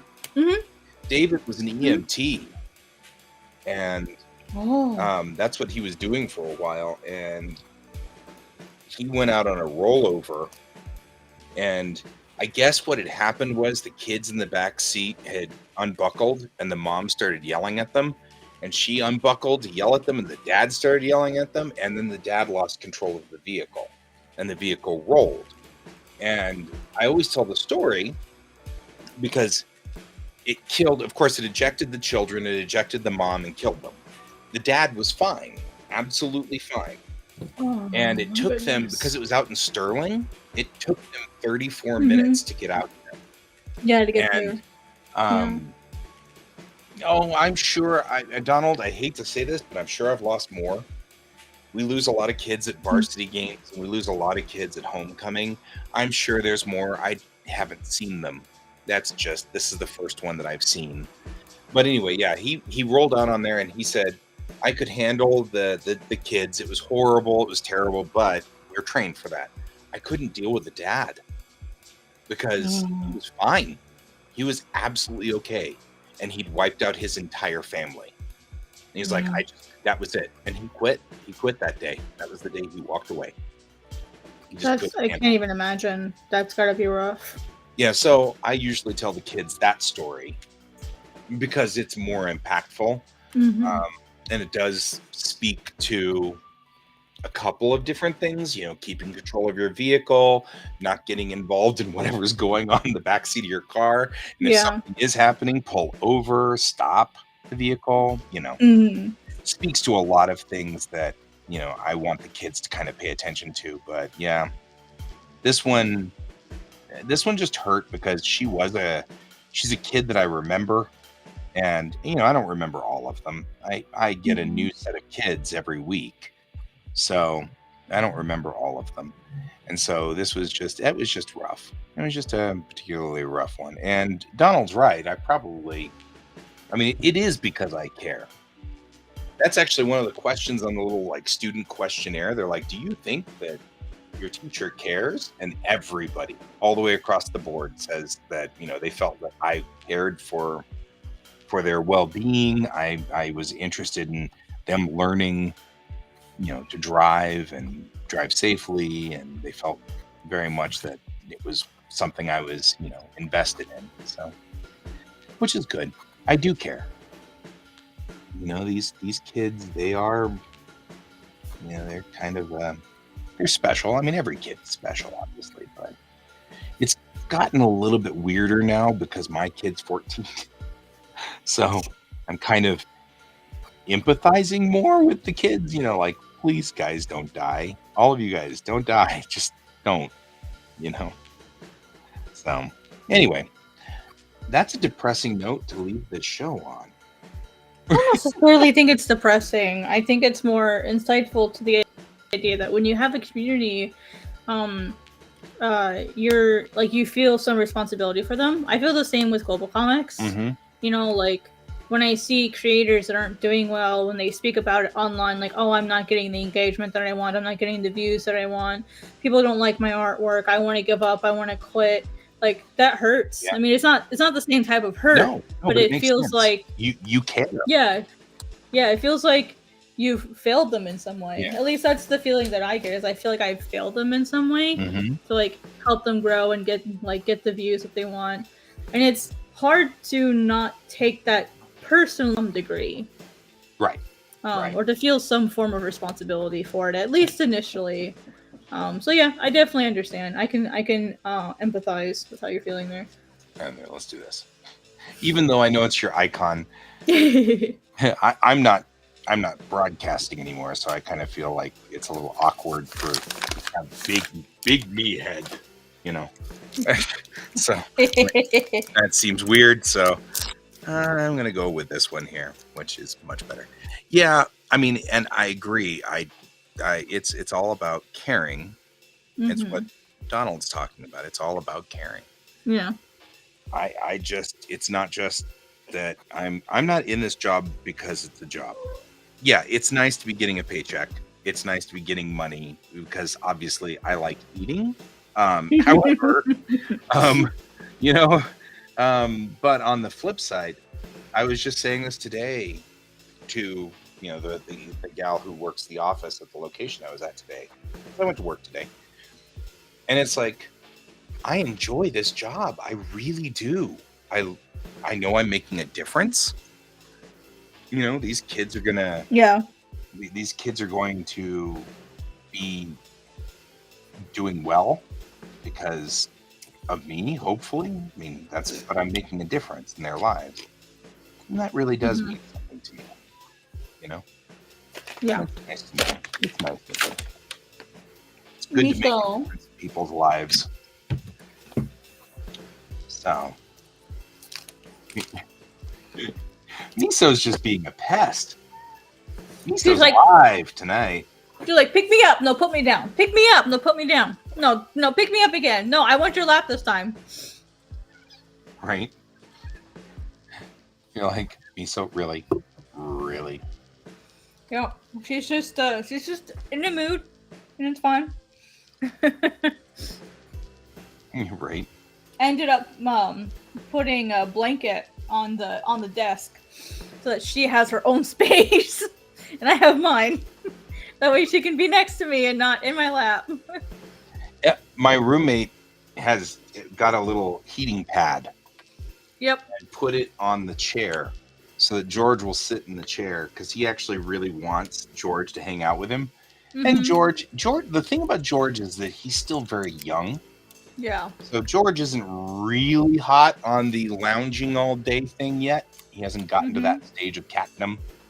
So, he likes to come over here during the show. He likes to get up right here and walk in front of the screen, because he's an active cat still. He's still in that age of I've got things to do and people to see and.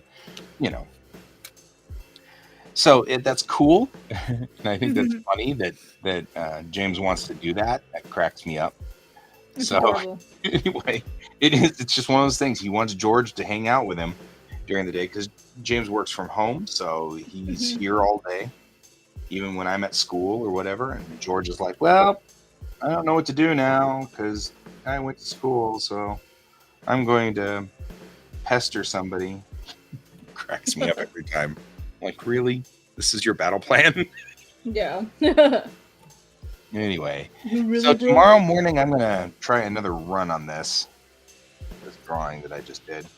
I'm going to do a little bit different this time, though. So I'm sketching in just rough landmarks on this to kind of get sort of the idea of where I was before.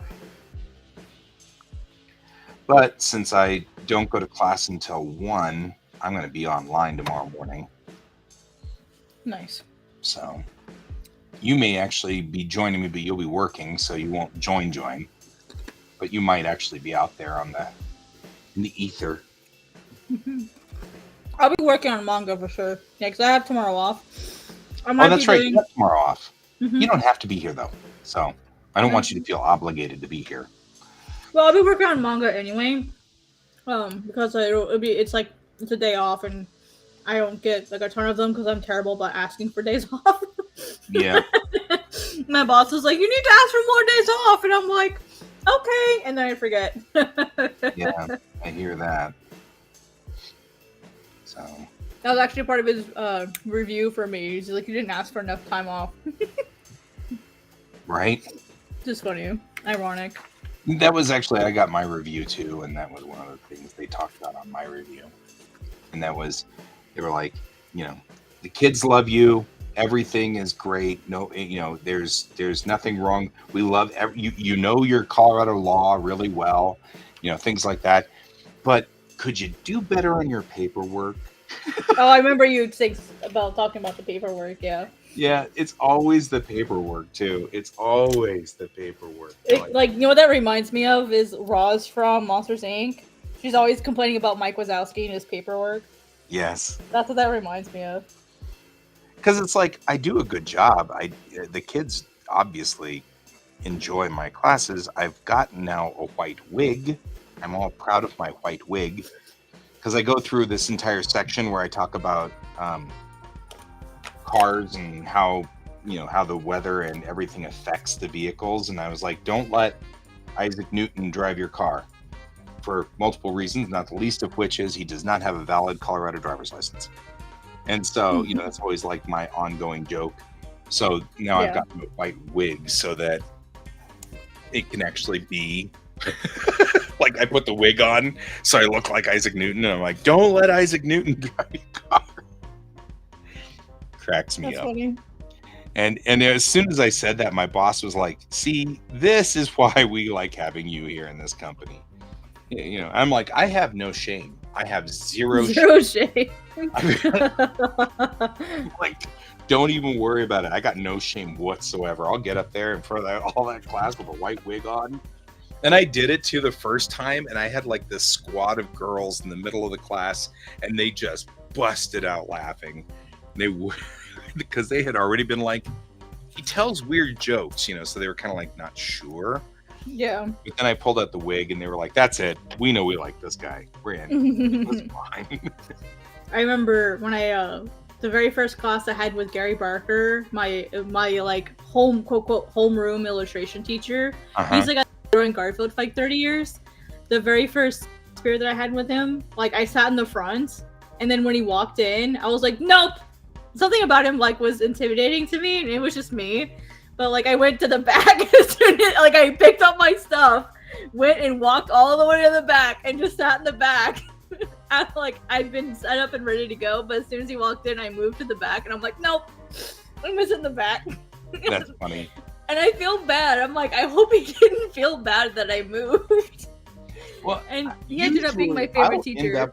If I end up with a kid that does that, I'm always like, okay, that was weird. You know, whatever happened. I mean, not that specifically, because I've never actually had a kid do that, but you know, something like that.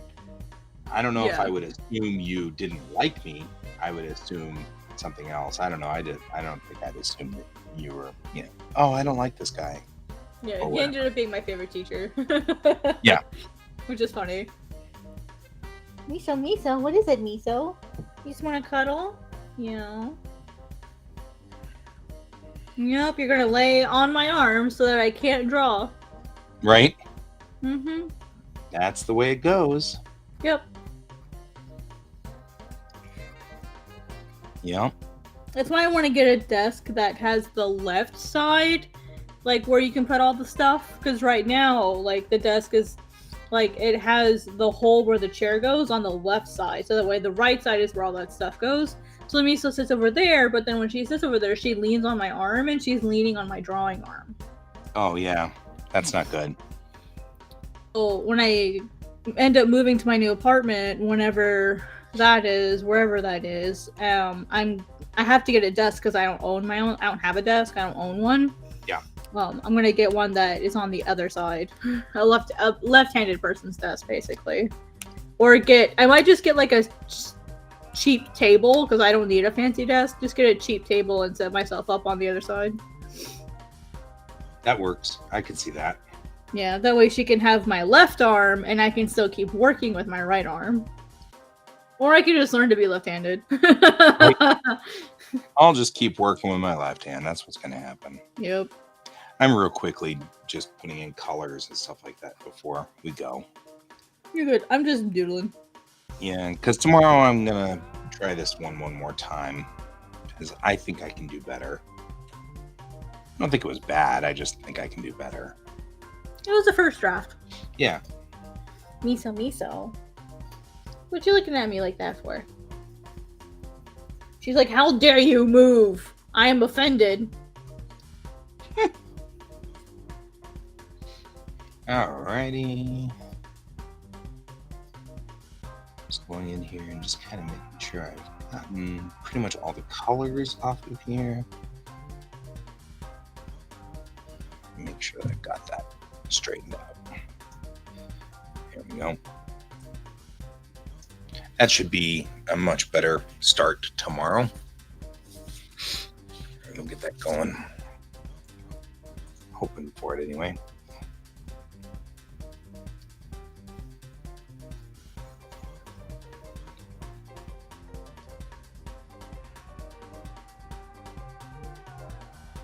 There's a lot of browns in this.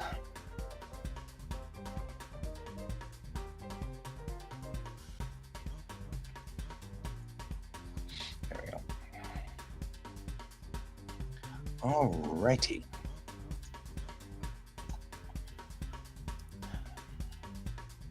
And we'll start this one tomorrow.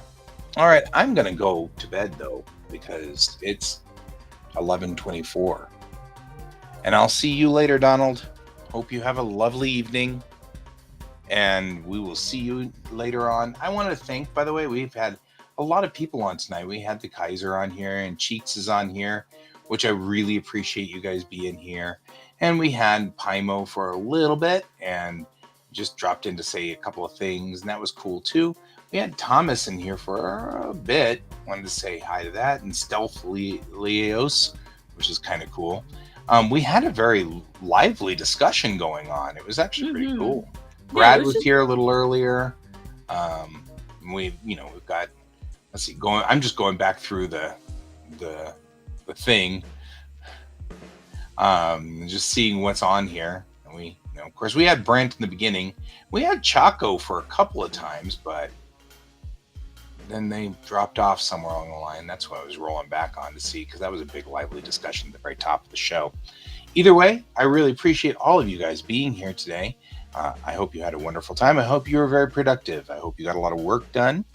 I'll see you all tomorrow morning as we prep up for, I guess, on President's Day. And I'm going to go read some of the articles that I have to read for my cultural anthropology class. And as always, I remind everybody to keep looking at the stars. So keep your eyes on the stars. Bye-bye, guys. Good night.